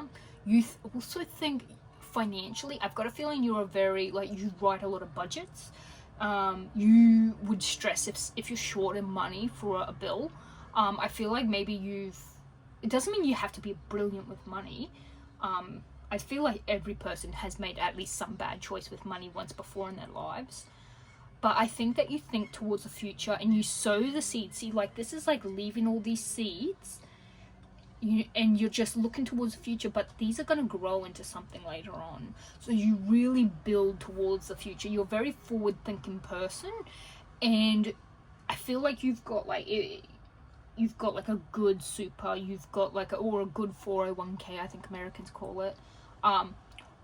You invest, you pay out your debts. Like, you think very like one step at a time, stage 1, stage 2, stage 3. You probably think in a lot of processes. You like procedures, you like a process, you like an itemized list. You're very organized, but you can be a chaotic organized person. You tend to be very, I like to think like you're not spontaneous, but like, what's the word? You are organized and all of that, but I'm trying to get the right word and it's slipping from me. It's very, what's the word? I just had it. I had a whole image and everything that hit me, and then it's just been taken over by other things. But yeah, that's like the way your brain works, the way you consciously think and deal with things. You're not a very overly emotional person. Like, you might invest a lot of emotions to certain things, but I feel like when it comes to like problems and like, you know, other things like that, like something that someone might lose sleep over, I feel like you have like a very strong mentality. Does that make sense?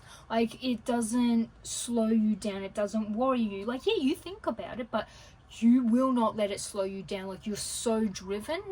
I'm getting like that chariot energy.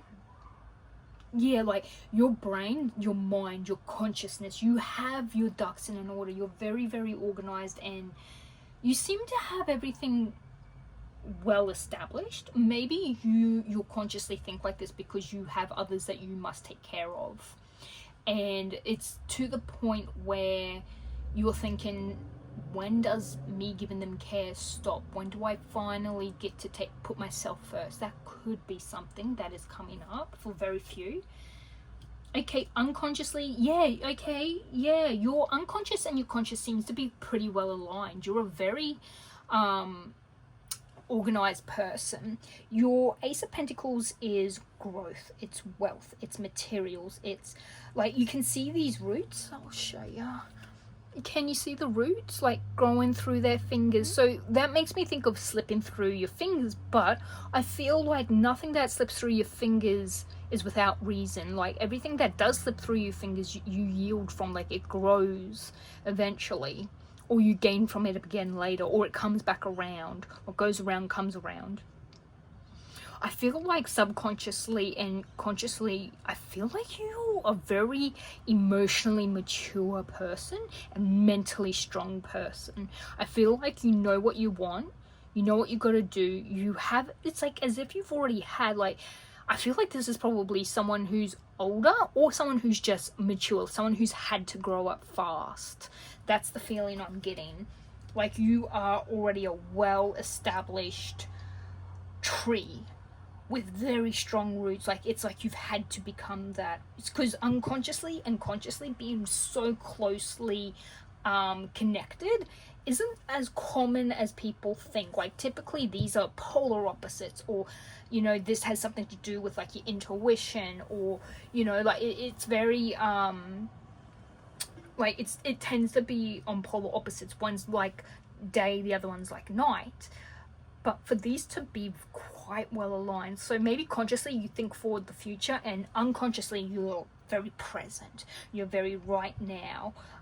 But you seem to be unconsciously and consciously, you were like aligned on the same topic or on the same priority. That's what I'm getting. Number 3, you've got your shit together. Wow. Your past with the 4 of Wands. Yeah, you were probably a very happy, festive person. You probably lived your best days when you were younger, going to festivals, like it looks like festivals. But the 4 of Wands is about reunion, connection, celebrations. You know, it can be about, you know, family, stability, comfort, celebration, stuff like that. So you were probably a very like connected to a lot of family. You are probably a family person. You're probably all about tradition. You probably had a lot of family get-togethers, but I also feel like you lived, like you probably went out and enjoyed your younger life. You did club, you did enjoy it, but I also feel like you were stable. Like it wasn't like your whole personality was a club in life. No, like you worked hard and you made sure you were stable to enjoy those things and to put money into those things if you needed to, but you were also very family orientated.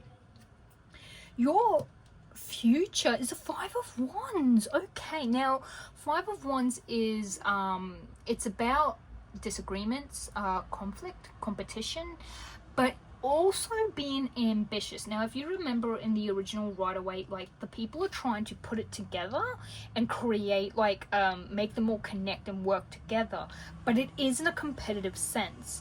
Maybe you know, to get a promotion it's quite competitive, or you know, you might have a disagreement with someone, and that's where this is coming up. I do feel like, see, right now all I want to do is flip over the outcome to see what this is going to bring about, because this is very different to everything else. You're very stable. This seems to make it feels like the planks of wood are falling out from under your feet. Like it could, like you have to hop, skip, jump. You know that yeah, you're really having to do that with whatever this is pertaining to. This could be for a job, a promotion. This could be a family disagreement. The fact that everyone is dressed similarly is making me think of, like, you know, a family get together, like you go to a wedding or something, and something comes up or something comes forward, or there's disagreements or there's some drama or something. It doesn't mean you have to be at the heart of it, but it is a very fiery experience. It can be that, you know, the whatever it's about, if it's an argument, it gets very heated, like someone's very passionate with their anger, or it sets someone off in a, like, you know, it can be, because it is typically disagreements and conflict, it is quite negative to a degree. However, this can bring about closeness in the long run. So if I think in the future, when this gets resolved, you can feel closer to the people you had disagreements with or conflicts with, because you learned something about them and you chose to let bygones be bygones and to grow and learn, and you know, or sometimes going, yeah, okay, I was wrong with that, I didn't realize. It is very interesting for that to be in your future. So just be aware there might be disagreements, there might be disalignment. I feel like that could be in faith. You might have someone else join the family who's of a different faith, and it causes disagreements, or like feels like a black sheep. Like they might become the black sheep, and you guys aren't, like, you know, people aren't happy about it, because you always seem to have a harmony about everything, and this is going to be changing it.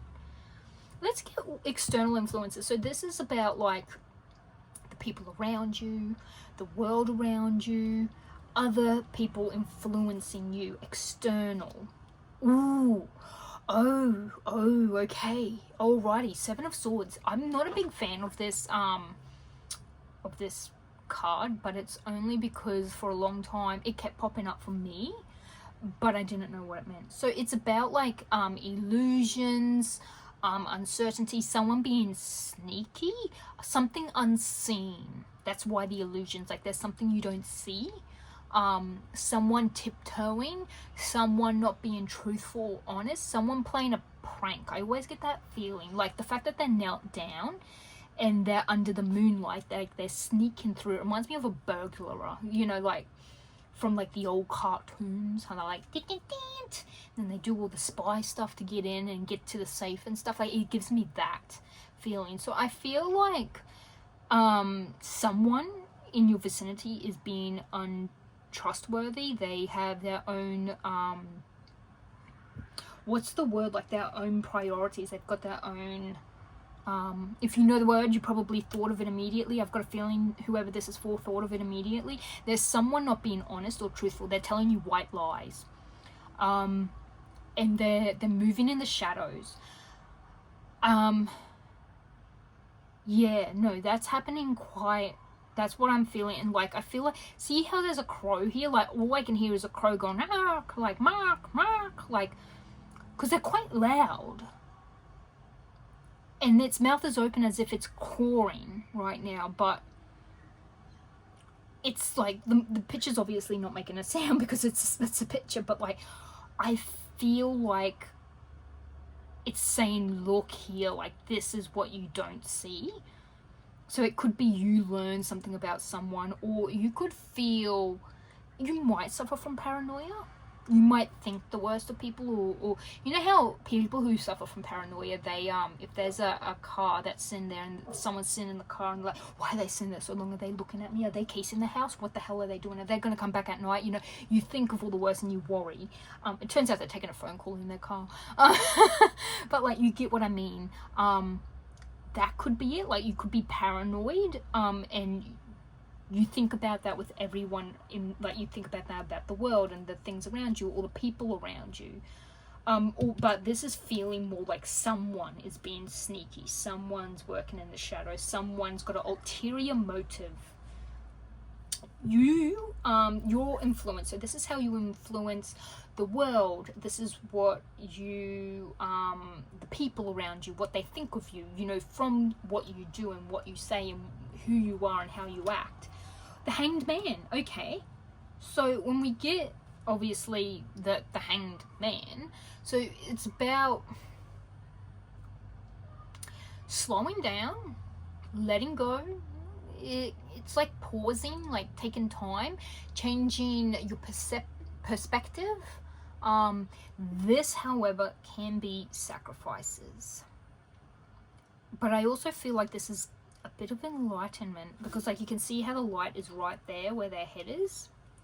I feel like this can definitely be when you feel you might see something because you change your perspective, and that's how you can realize if someone is outside of, you know, someone in your vicinity is being sneaky.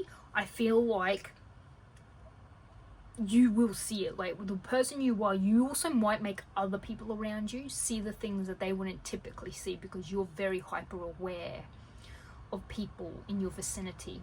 I feel like if this is sacrifice, people view you as, what's the saying? The lamb for slaughter.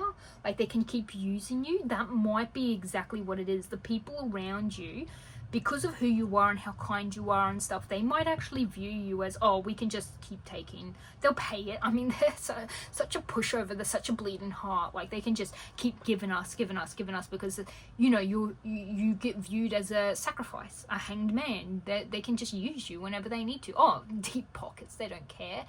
Or, oh, I need a lift, and you're the only person, like, that you're the first person they called because they know you won't say no. I feel like that could be the way you are seen because of how good you are. And you are a good person. You are a very good person, but you've got your head on right. But it's sad because it's like, these people, this could actually be what causes some issues. Maybe someone else who really cares for you stands up for you. Someone who's very close, and it actually causes disagreements. Other people taking advantage of you causes a disagreement. You need to change. So if someone is doing that, change your perspective. You might figure out who it is. You might help other people figure out who is the user or the issue, the bad apple in the bunch. I keep feeling that, like, I feel like this seems to be involving quite a lot of people, like a family member's friend group. It's something like that. But with this Hanged Man, I feel like you need to slow down. If someone asks you something, like, slow down, like, think about it. Don't give an answer right away. Just see how they act. Yeah, I'm getting that from this. But yeah, you need to I think you need to let go. If I just had a picture in my mind. You're holding a whole heap of balloons. They're all different colors, and they represent different people in your life. And some balloons are taking more energy, like they're harder to hold on to. They're taking more of your energy to hold on to it. Those ones that are taking more of your energy, you got to let it go. You got to let go of certain balloons. So there's certain people you need to get rid of to maintain a healthy lifestyle and balance.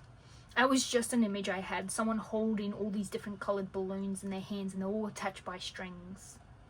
So take that if it resonates. But let's get your hopes and fears. I'm also getting like a stuffy nose right now, and I'm like, I'm not sick or anything. Someone might be feeling congested or might keep on getting sick all the time. That could be due to stress. I thought I'd mention that just because it did pop up. Okay, so we got the High Priestess. Okay, the High Priestess, she is very intuitive. She's the unseen, spiritual, the unknown. She's a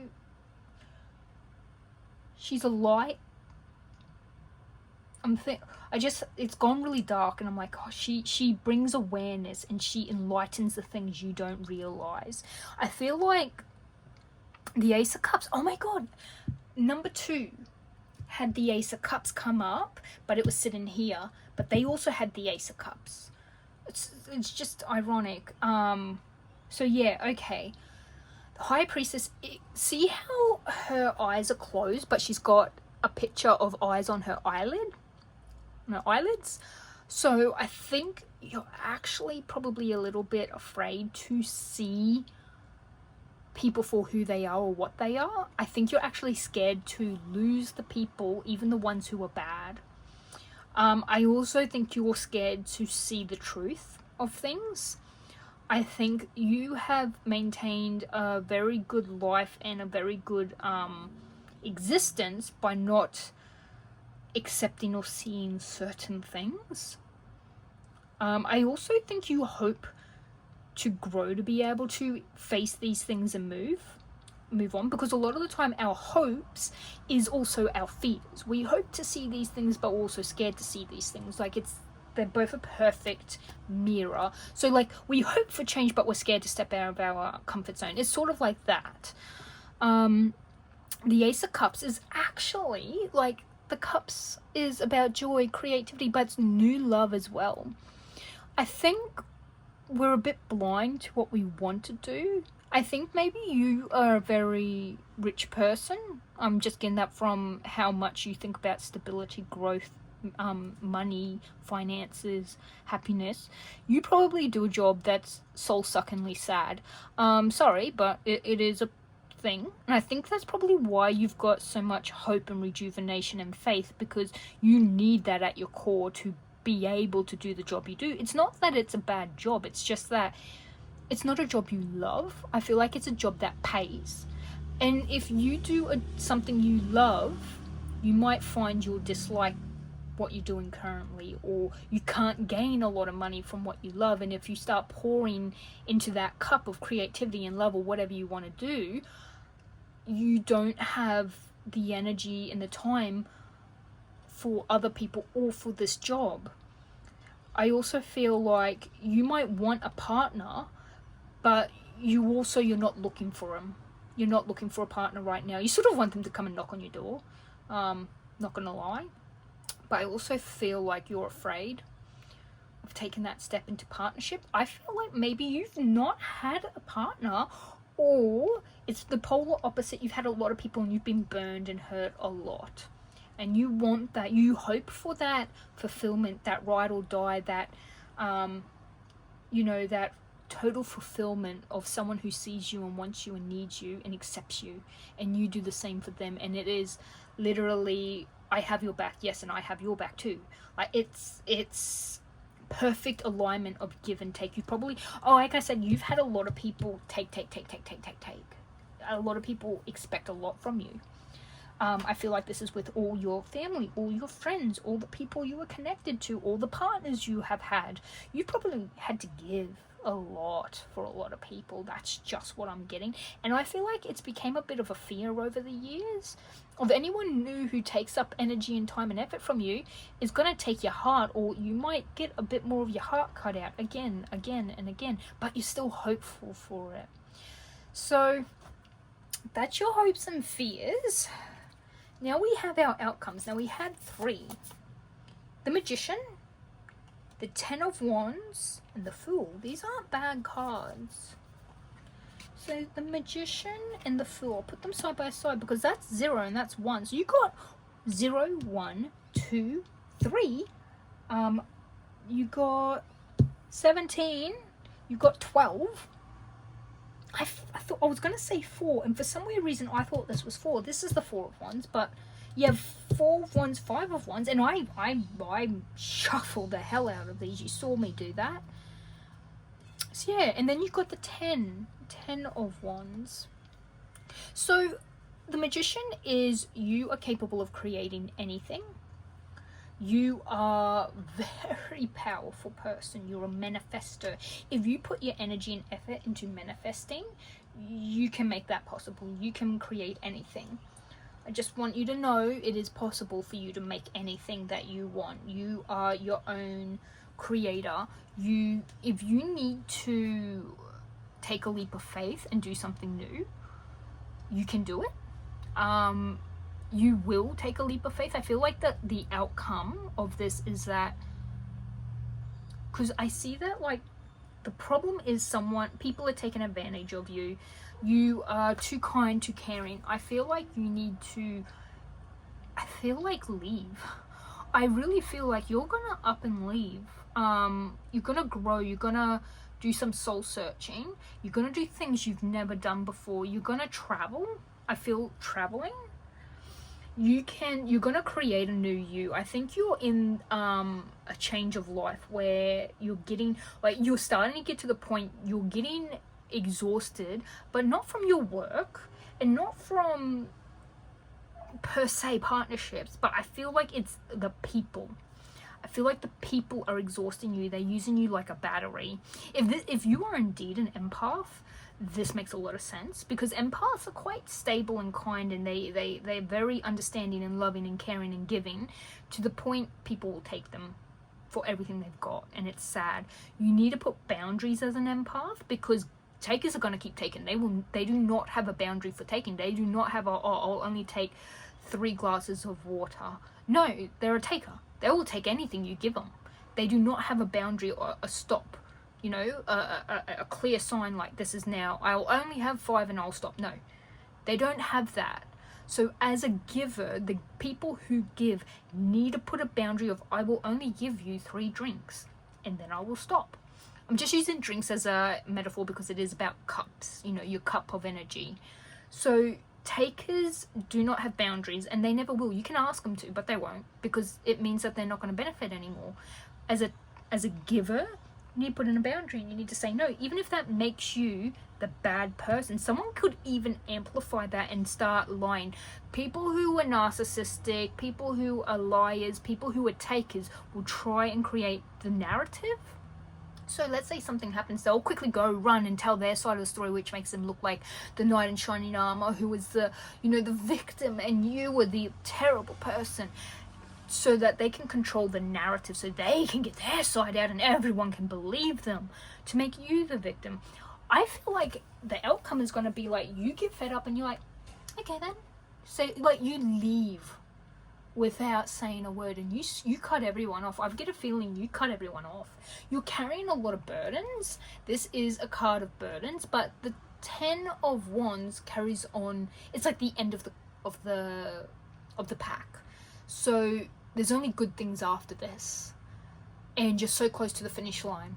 Like, you're literally right there. You're there. You packed up all your stuff and you're taking off. You're taking all your burdens and you're leaving them with their burdens. Like, you're not going to be given anymore. I think that sadly you even do this to the family members, but I feel like the people who do love you, who don't overuse you or abuse you or anything, I think they're actually on your side with this. Like, I think they agree and approve with this, and I think you will maintain contact, but I don't think they're going to be taking as much anymore. I think they are like, do what you need to do for you. I think they finally see something, or you make them aware of something and they see it from your perspective, which can be related to this. You influence them to see your side, which is good. That's what we need. That's what you need. But yeah, you're definitely going to go on a massive journey of growth. I think you're going to learn what you can do, what you can't do. I think you're also going to learn some boundaries, but I think you're going to be a bit more free. Like this, you've got a very stable life. I feel like you're going to leave and travel and learn and grow. You might even spiritually grow, and I feel like you cut out a lot of toxicity. Let's see what cards you've got. What tea leaf cards is coming out for you. These can be difficult sometimes, but we got that one, and we got the, oh gosh, that was a lot. I just felt when I grabbed it, it looked like there was two. There's not two there. There's a lot more, but let's see if there's anything else, because I got them into two parts. Oh, okay, that's it. We've got too much now. So, my beautiful pile number 3s. This was a house, astral house, happiness. Yeah, I feel like you are happy. I feel like this is like one issue you've got, but it's a big issue, but it's something you've probably been dealing with for a long time, but the outcome is also a happy one for you. Butterfly, a change for the better. That is exactly what I'm feeling with this. A change, massive change. May. Now this made me think I just got Japan in my head. If anyone's thinking of traveling to Japan, or wants to travel and they don't know where to go, maybe go to Japan. I know in May of Japan they have the cherry blossom festivals, because that's their springtime. Or maybe in May you will have to travel for someone's birthday or anniversary or something. May could be very important. Maybe that is actually when there's gonna be this happening, this disagreement, or a family get together for something. But yeah, May seems to be quite important. We have the scale. Oh my god, the scales, and your sticker was the scales. Keep your life in balance, and that's exactly what you were doing. You have your stuff together. I mentioned that. So even though this is happening, I feel like you're very balanced. You're very in control of what you can be in control of. You also have bread. Period of prosperity and abundance. Yeah, that definitely suits the unconscious. I feel like you are like, you also might view your abundance as something different. You might actually see the connections and the people and the family members you have is your abundance. That is your priority. That is everything you've ever wanted and needed, and you work hard for them. Like you might say, oh yeah, I have a job that makes a lot of money, but your abundance is who you give that money to, the people who you prioritize in your life and give the time to. There's also August, May, June, July, August. So May, and then 3 months later you got August. So we have a few time periods coming through. This is a pretty big reading, and this is typically like a Celtic cross reading, but it's Celtic cross readings can last up to 7 years.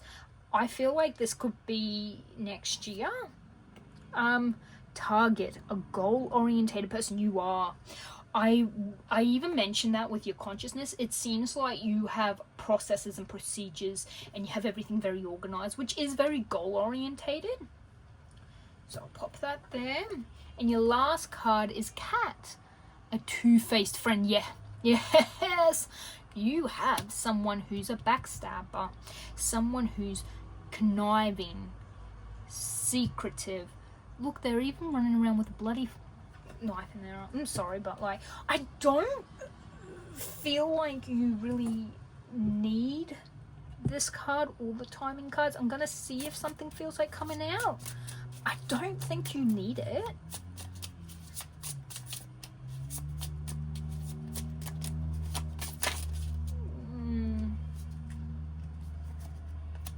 It says, I'm still holding inside love. This card is about accepting yourself with love, about deeper self-respect, self-compassion, and inner warmth. What helps me love myself just the way I am? What gets in the way of feeling this love right now? What would an act of self-love look like? I feel like this is you having to get boundaries to protect yourself. If that's the only thing I could think of once I saw the love, I was like, yeah, you need to show respect to yourself by putting up boundaries to protect yourself and to show love for yourself. And I'm sure any family member who loves you and knows you would agree with that. I feel like that was the only one. I don't feel like you need much advice. I feel like you actually already know what you need. You're one of those people, honestly, and that's not a bad thing. That's not me saying that is a bad thing. That's a really good thing. To be one of those people who knows is amazing. This probably also is what was that? I have an entirely different card in this. How is that even possible? How is that possible? Seven of Wands. Seven of Swords. We didn't have the Seven of Wands. It's about courage. Yeah, protection, self-preservation. What that is going on? How is this possible? What even that? Oh my god. Okay, number 3. I've had this for 2 other readings and there was no other card in it. This is scary. Okay, the Seven of Wands is all about boundaries, protection. That's what I said about that card. Okay, I'm very scared right now because I didn't have that deck. That deck is like all the way over, like there, put away in a drawer. Okay, that is, oh gosh. I wanted a timing card if it was relevant. Instead you got the Seven of Wands telling you to get a boundary. This is scary. Okay, wow. Okay, that one was up. Timing is pushed back due to blockages. Okay, which makes sense with the May and the August having shown up with the tea leaf. Can you see that there? Yeah, there we go. Timing is pushed back due to blockages. I feel like this person is that blockage, the backstabber, the conniving, and maybe this competitiveness and disagreements can be a blockage. I do feel like you know what? A blockage can be of prosperity and abundance. I feel like when you do really good, because you're doing really good, you put some things off. So that could be another thing, priorities. But you definitely need to show yourself some love and care by prioritizing your boundaries, because people are taking your care, kindness, and your abundance for granted. And that is this person, this two-faced friend. Someone is two-faced. So yeah, beautiful poem number 3. This is your reading. This is terrifyingly scary that this was a possibility of this deck getting into this other deck, but okay, it was obviously placed there probably by a spirit guide. I'm going with that. I'm sticking to it, and it's I've never had that happen ever before. All my decks are kept individualized, so with like crystals on them to keep them safe and energized. Anyway, number 3. This is your reading. If it resonates, please like, comment, and subscribe. I'd really appreciate it. And I will see you all in the next one. I'm leaving you all with lots of love, light, and positive vibes. Bye. Okay, beautiful poem number 4. If you chose this Egyptian-like cat, with its wings. It looks so majestic and strong and beautiful. It reminds me of ancient Egypt. If you chose this or the sticker, or you chose the Mythos Tarot, which is actually the Greek gods by Helena Elias. It just happened to, like, you know, ancient, yeah, you know, ancient Greek with ancient Egypt picture. Just sort of happened to work out that way. So this is your reading. This is like a Celtic cross, except for it's set up differently. And I bought this a while back, and I've never used it for a reading, and I was like, well, why not? So we're doing that. If I need to, I will get some extra. I'm using some tea leaves, some extra info. If we need some timing, I'm using my Divine Timing Oracle. And if we need any more like self-love and some affirmations of what is current, it might help. For pole 1 and pole 2, it was very intense for two totally different reasons. Pole 3 was a very different reading. So I'm quite curious to see how my pole number 4s are going. But we're starting off with the present, the self, the problem, conscious, unconscious, past, future, external influences, your influence, your hopes and fears, and then your outcome. So let's see our beautiful pole number 4s who chose the ancient Egypt cat. I think they were called pharaohs back in the day. If anyone knows the name of an Egyptian cat, like what the breeds might be called or whatnot, please pop it in the comments. I do love ancient Egypt. I like a lot of the ancient sort of like mythos and stories and anything like that. I find it very fascinating. I love learning about ancient Egypt. I love learning about ancient civilizations, just history in general. I find it very fascinating, and how little we actually know about our past. Okay, this is your conscious. 7 of Wands. Yeah, you're a very strong-minded person. You have boundaries. You protect yourself.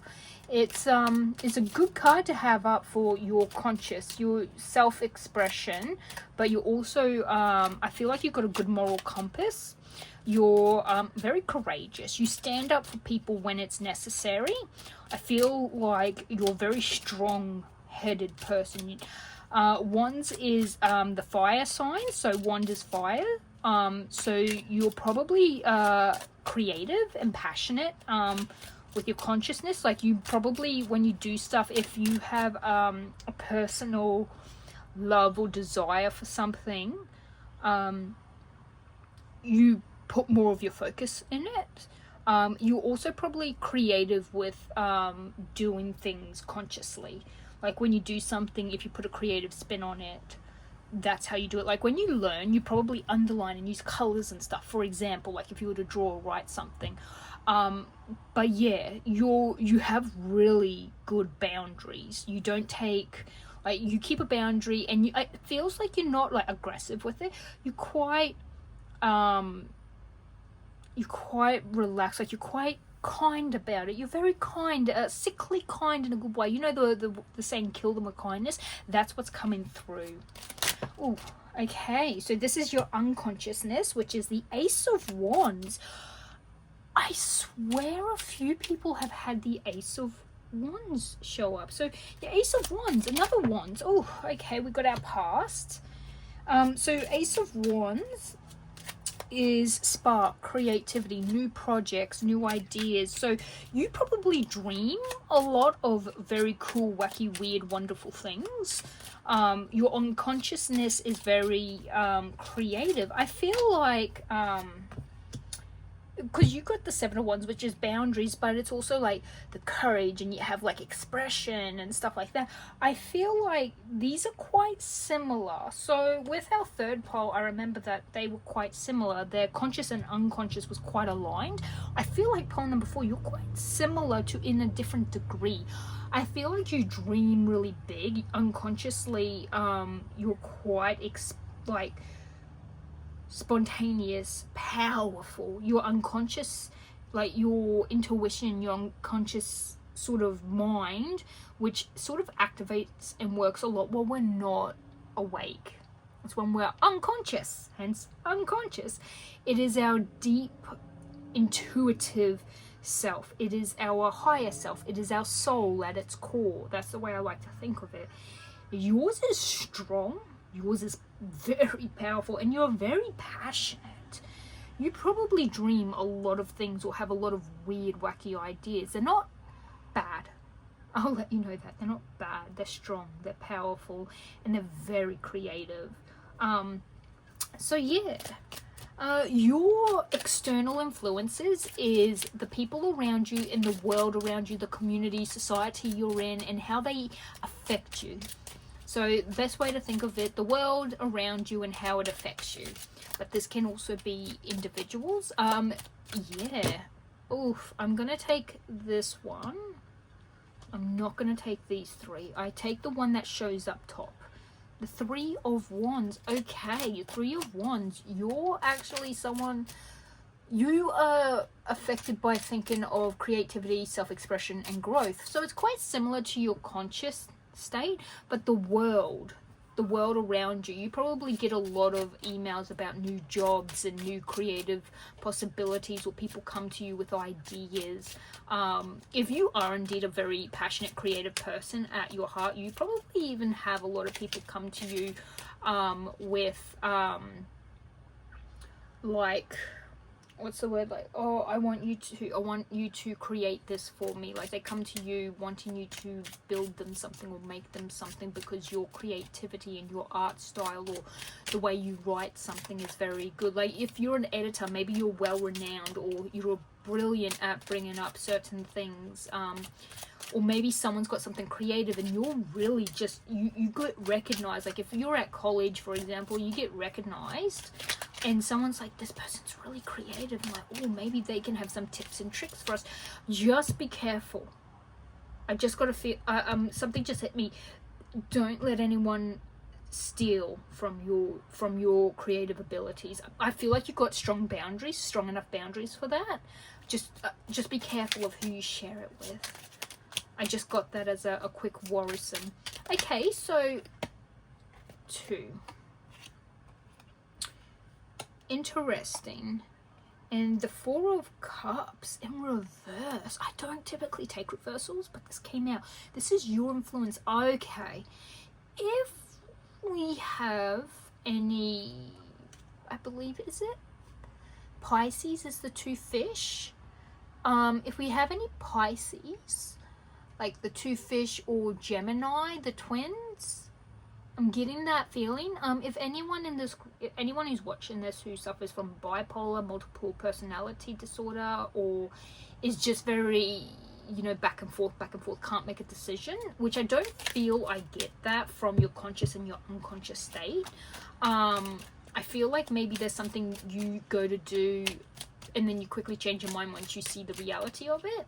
But also you might have 2 ways that people view you. So your influence is how people view you, but it's also how you impact people around you.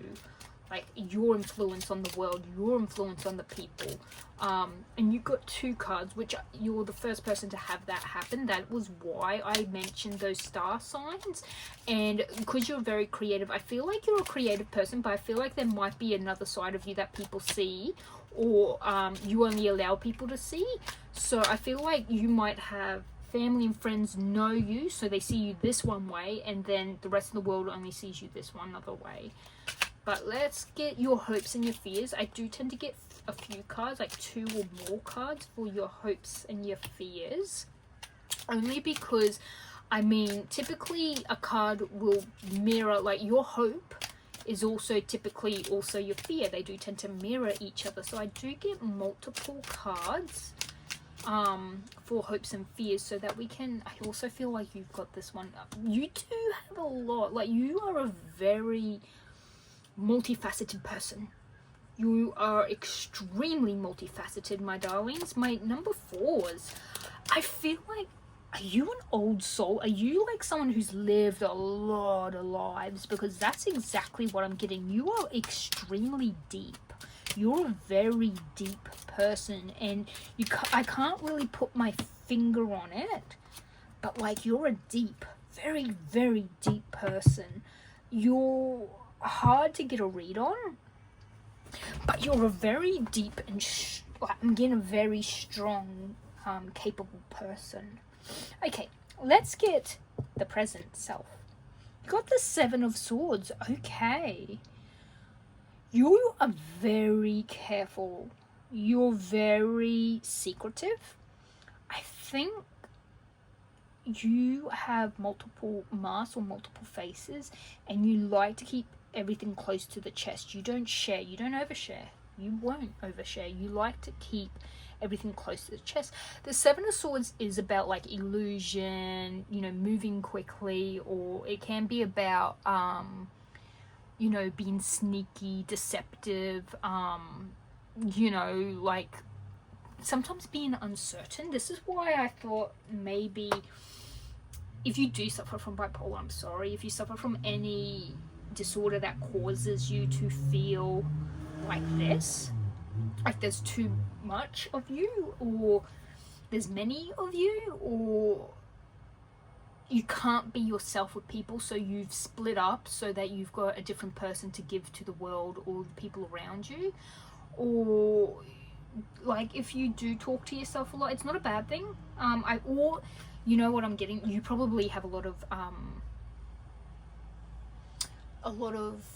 guides, a lot of like people who help you out. You could have a lot of voices, or you could also be you also could have a lot of deceptions. You probably have secret on top of secret on top of secret.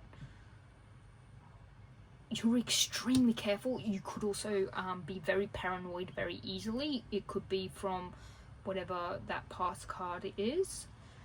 But yeah, you seem to be uncertain. Maybe you are still trying to find what your soul is meant to, like what you're here to do. You might be trying to find your path, or find out what job are you meant to do, or you're searching for something still. But the problem is the Hermit. Oh, you're a very anti-social person. You seem to be very introspective, trying to find something, and you're trying to find it within yourself. This could also be withdrawal to you probably learning something. If someone deals with ADHD or ADD, that's coming through. But the fact that your consciousness and your unconsciousness is quite well aligned shows someone who's very capable. You have a lot of passions, and I feel like you're someone who, when you start doing something, you're really good at it. You pick it up very easily, and you could actually go ahead and do something with it. But yeah, the Seven of Swords as the present, or you. So if that is indeed you, like I mentioned before, if this is currently, it could be someone's trying to pull the wool over your eyes, someone's being deceptive, sneaky, a backstabber. I feel like the problem is you're so closed off. You could be introverted right now, staying away from society, being closed off, staying inside. You need to try and get, like, I think the outcome that you're wanting is to grow, heal, learn, and then like step back out into society. While you're closed off, other people could be saying whatever they want behind your back, or it is making them a bit more emboldened with being a backstabber. They're not your friend. Keep your friends close and your enemies closer. This person has done that. Either that, or you are a very secretive person. Your past is the Nine of Cups.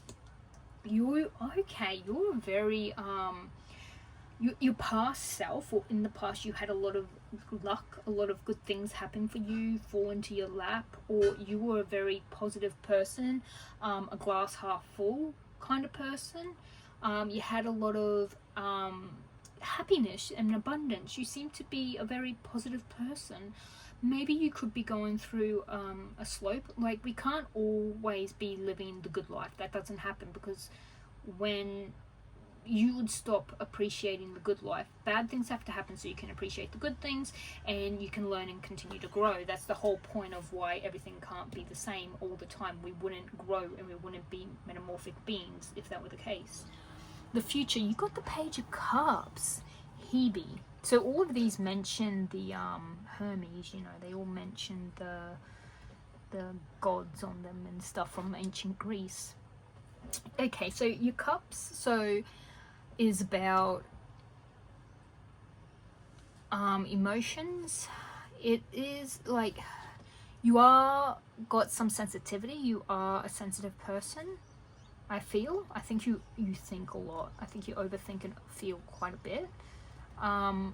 But also a page is typically a young person or someone coming to you with a offer or a message or something. So in the future you might get a message or an offer for something. This could also be someone thinking you're too naive and they offer you something trying to pull the wool over your eyes. You could get a lot of offers because you're still young. You might have a new creative idea and adventure, but you probably don't feel wise enough in that process to do that. You can also, the Page of Cups also could be that you end up moving forward with something creative, something you're quite emotionally invested in. But also your external influences was Three of Wands, which I did mention is creativity. So you got two creativity. So I think moving forward, you are definitely going to be stepping out of this hermit phase. I think you could also be learning whatever this thing that you get creative about. You could currently be delving deep into it, getting creative about it. Your influence on people. Okay, so I don't think I went on about these cards. So the Page of Coins, you got another page. So you got a page for the future. I think the future is quite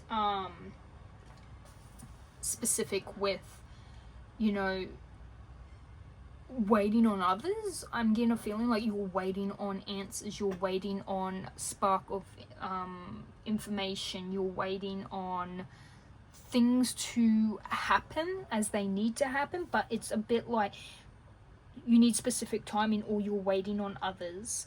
That makes sense with the Three of Wands as well, where it's involving your world and the people around you is involving other people.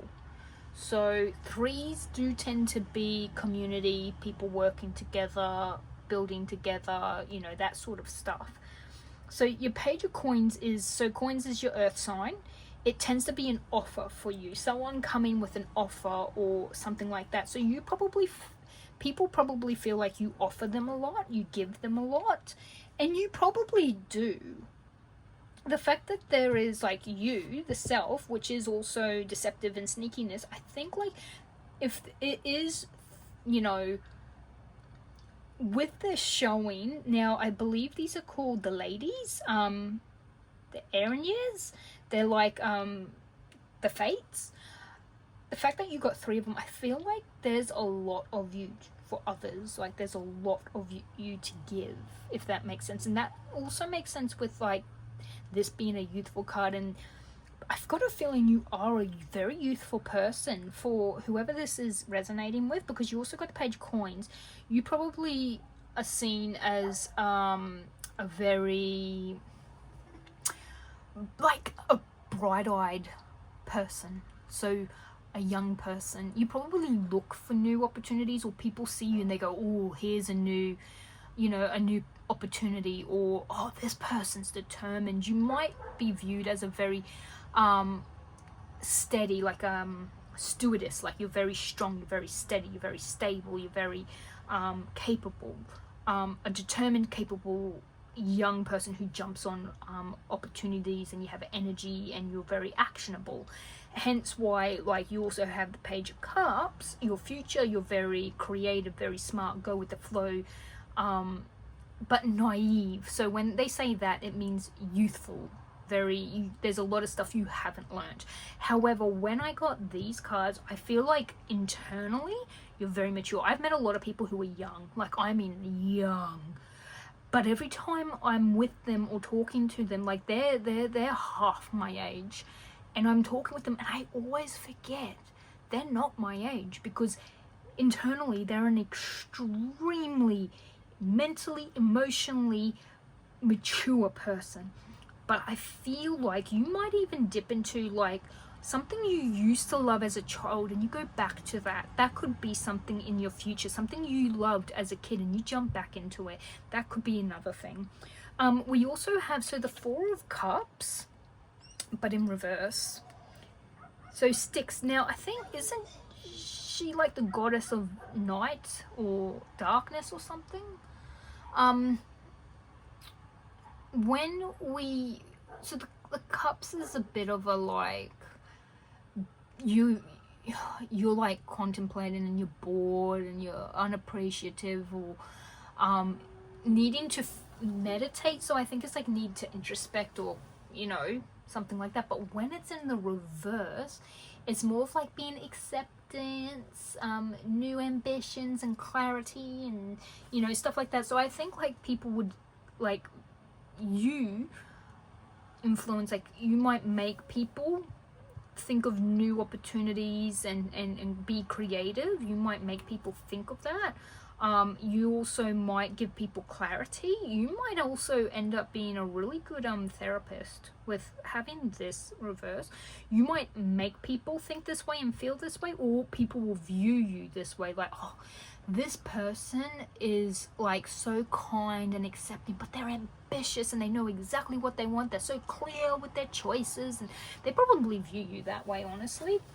So it can be that, or you can make people think that way. Like, you influence them to think that about themselves.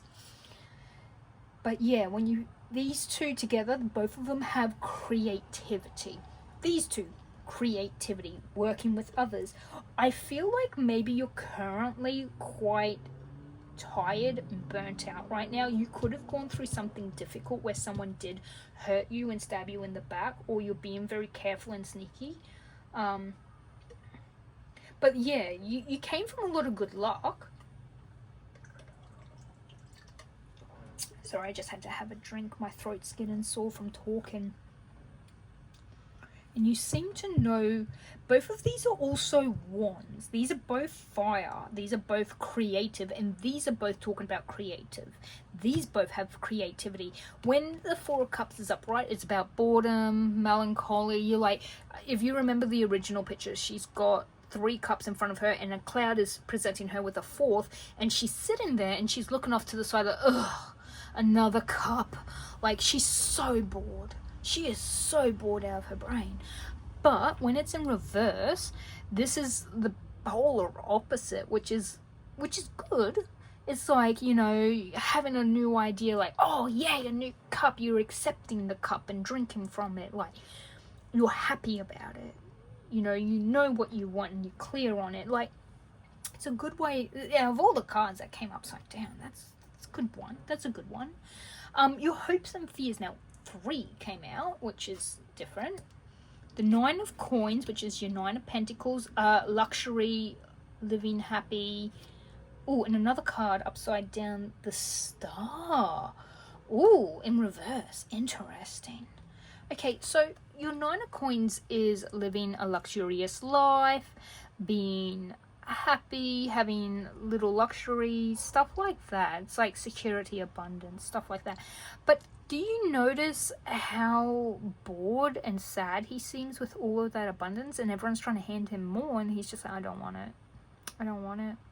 For hopes and fears, I think you wish for abundance, but at the same time you're like, you don't want to unappreciate the abundance. You don't want to dislike abundance anymore because you have too much of it. Maybe that is what happened. You had good luck, gifts granted to you, you had you know, the wish granting cups. That's what this is, the wish granting card, the 9 of Cups. And maybe you've learned that you actually don't like it. You're probably a very humbled person. Like, you're like, I want a house, but I want it to be only a 1-bedroom house. I only need this much room. I don't want a big house. The bigger it is, the more I have to clean. Why would I want that? Like, you're a very humbled person. The 2 of Cups, ooh, this is about partnership, it's commitment, it's, you know, cooperation, harmony. You know, if you remember, there's 2 people and they're cheering together, it's a male and a female. Typically this would mean partnerships. I think you're probably scared of joining into a partnership or trusting someone, and I've got a feeling with anything creative, I think like you fear someone stealing your ideas, like your original ideas, and taking off with it. That is one fear I'm getting. But I'm also getting the feeling of like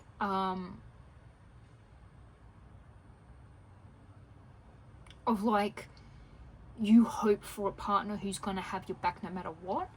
I think you hope for abundance, but you know that you also don't want it, because what if you get too greedy? So I feel like I mentioned, hopes and fears typically are the same thing. Whatever you hope for, your fear is the opposite of that hope. It tends to be a perfect reflection. I'm not 100% getting that. I think you do want abundance. I still think you want like to win the lottery. You want everything. You want to live a happy life where you don't need to worry about your next paycheck. Like, am I going to be able to afford to eat? I think you hope to not have to ever worry about food and having to pay for your bills and stuff like that. I think we all do. That's a natural ability, a natural hope.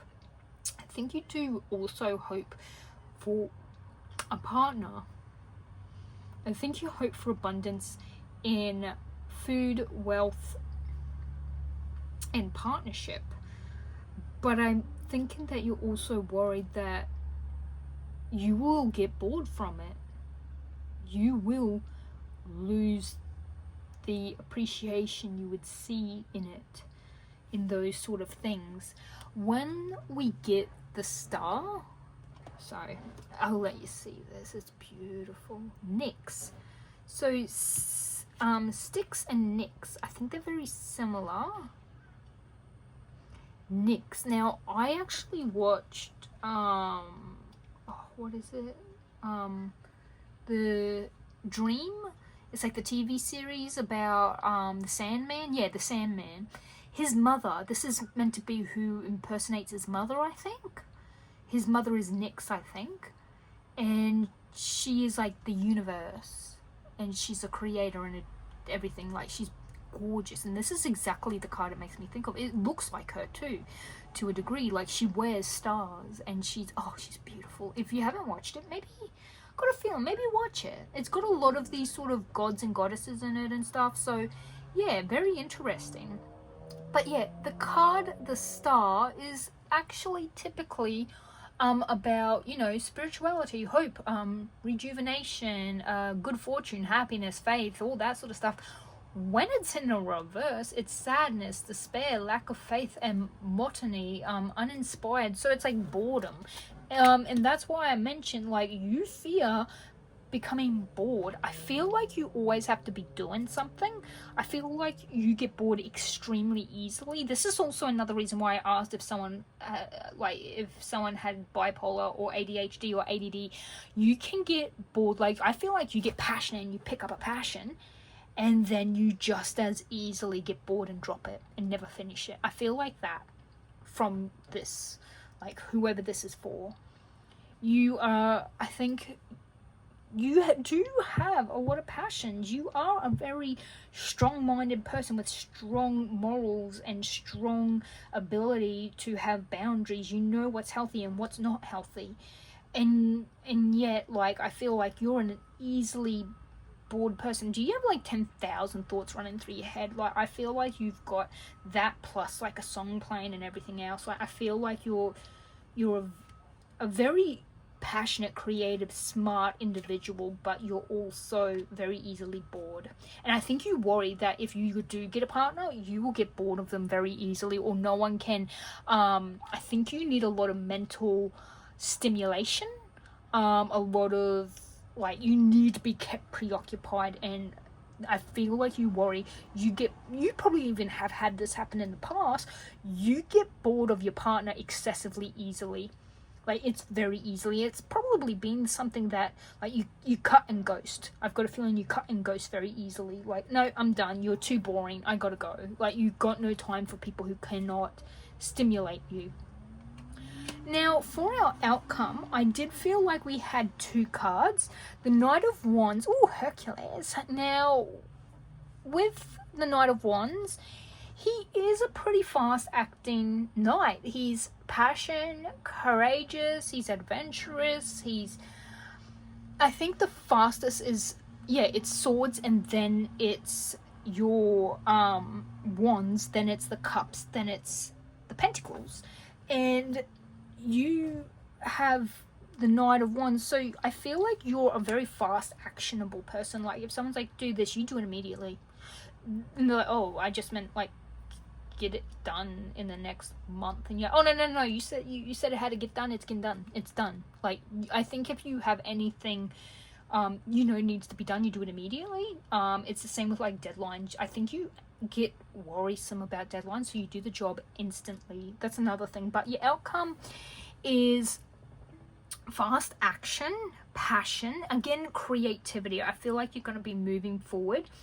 You're going to know what you're going to do, and you're going to head for it. But because it's a knight, I feel like with this, whatever this passion is that you pick up, you don't drop it so quick and easily. I feel like you complete it. Because you have the Wheel of Fortune. The Wheel of Fortune is all about completion, a new cycle. It is good luck, good fortune. It is a really good card to have out, like to have pop out. It is about change. And it is a life cycle, so you might be heading for a new life change. I mean, we are coming up to the end of this year, so it could be then, like, you might actually reinvent yourself, or you've probably currently delving deep into yourself. I know this says this is a problem, but don't worry, because you definitely step back out into the spotlight. This could also mean, like, an outcome. You might come into a lot of money, or get whatever it is that you've been wanting, like your dream. Like, if you want a dream partner, you're going to get that. If you want the best job in the world, you get that. Like, the best thing for you, whatever it is that you want, you get a good change of life in that section. I think it's creativity. I've got a feeling you want to create something original that you can stick to, you can stand by, and you are proud of.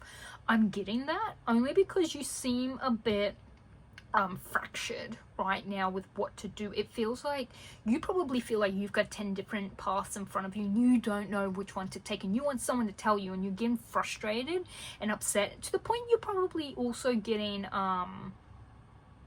tired. I feel like you're getting tired, and this is why you've delved deep into yourself. You're probably learning a lot about whatever it is you're thinking of doing. But the Wheel of Fortune is also karmic. So if you've done a lot of good things in life, don't worry, it will come around. But also do know that if you haven't lived a very good life, you've been a bad person, karma does come around for you. The Wheel of Fortune is unbiased. It's a little bit like justice, but not quite. It just means there will be a change. So if you've been living a brilliant life, it does have to change. Something negative does have to happen, and something good has to happen, and it has to go back and forth. Think of it as like, what are they called? A lot of builders and stuff use them. They sit it down so the bubble meets in the middle, so that they can get a proper level. It's like a leveler. I think this was this was mentioned at the start of, like, I think the 6th season, or the very last season of Teen Wolf, the TV series, with the newer one. And I think it's Styles. They're fixing up his Jeep yet again. He's talking to Tyler, the main character, and he's telling him how nothing can stay the same. Like, he's like, oh, something's gonna happen, either something good or bad. And he was like, well, why do you say that? He's like, this philosopher said that nothing can stay the same for too long. You can't stay in the middle. It always has to tip. And that makes me think of the scales of justice. It has to tip, good or bad, because nothing can stay the same. And that is very much what the Wheel of Fortune embodies. It is, nothing can stay the same, and it can't. Literally nothing can. We're all metamorphic beings. Everything must change.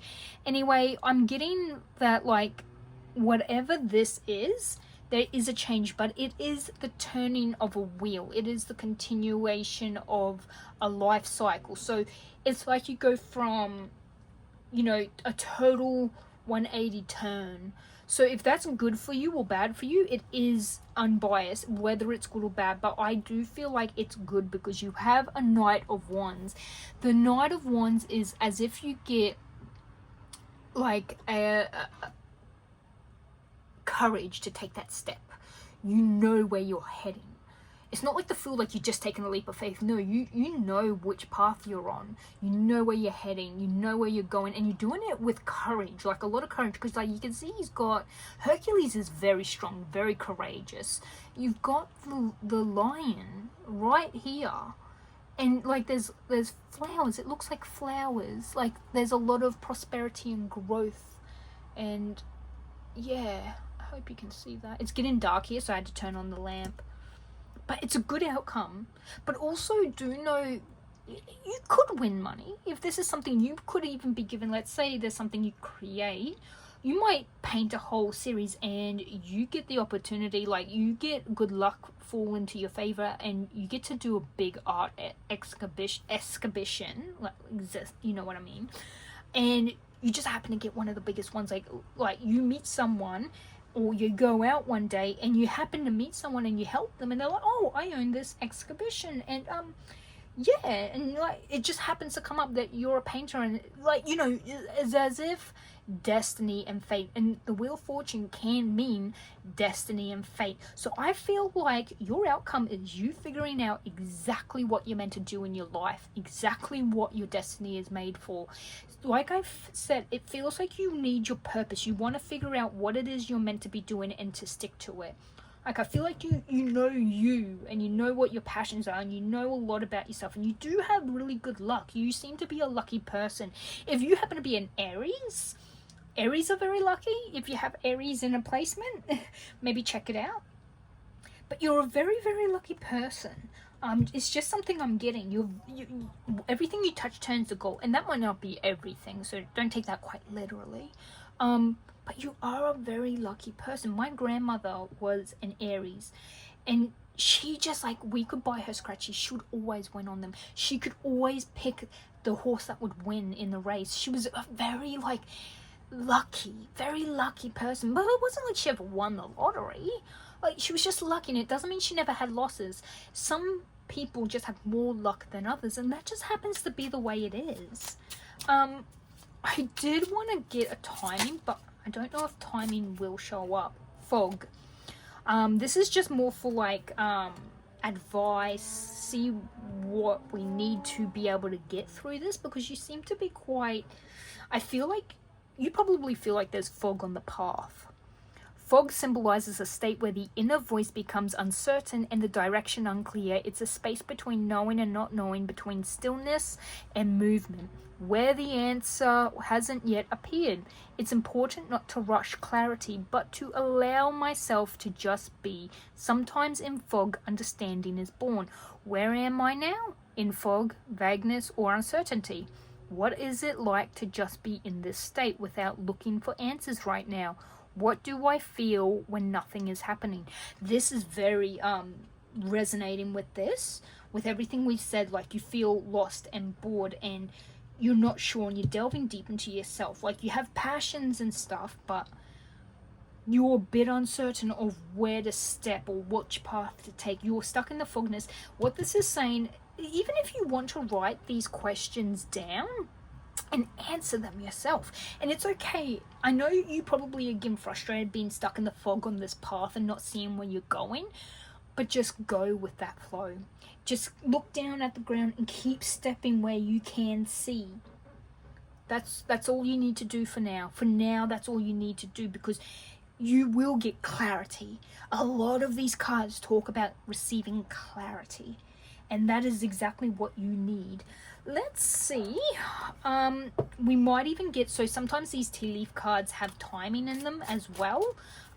So far, because this is sort of like a Celtic cross but set up differently, Celtic crosses can take, like, the readings can last up to 7 years.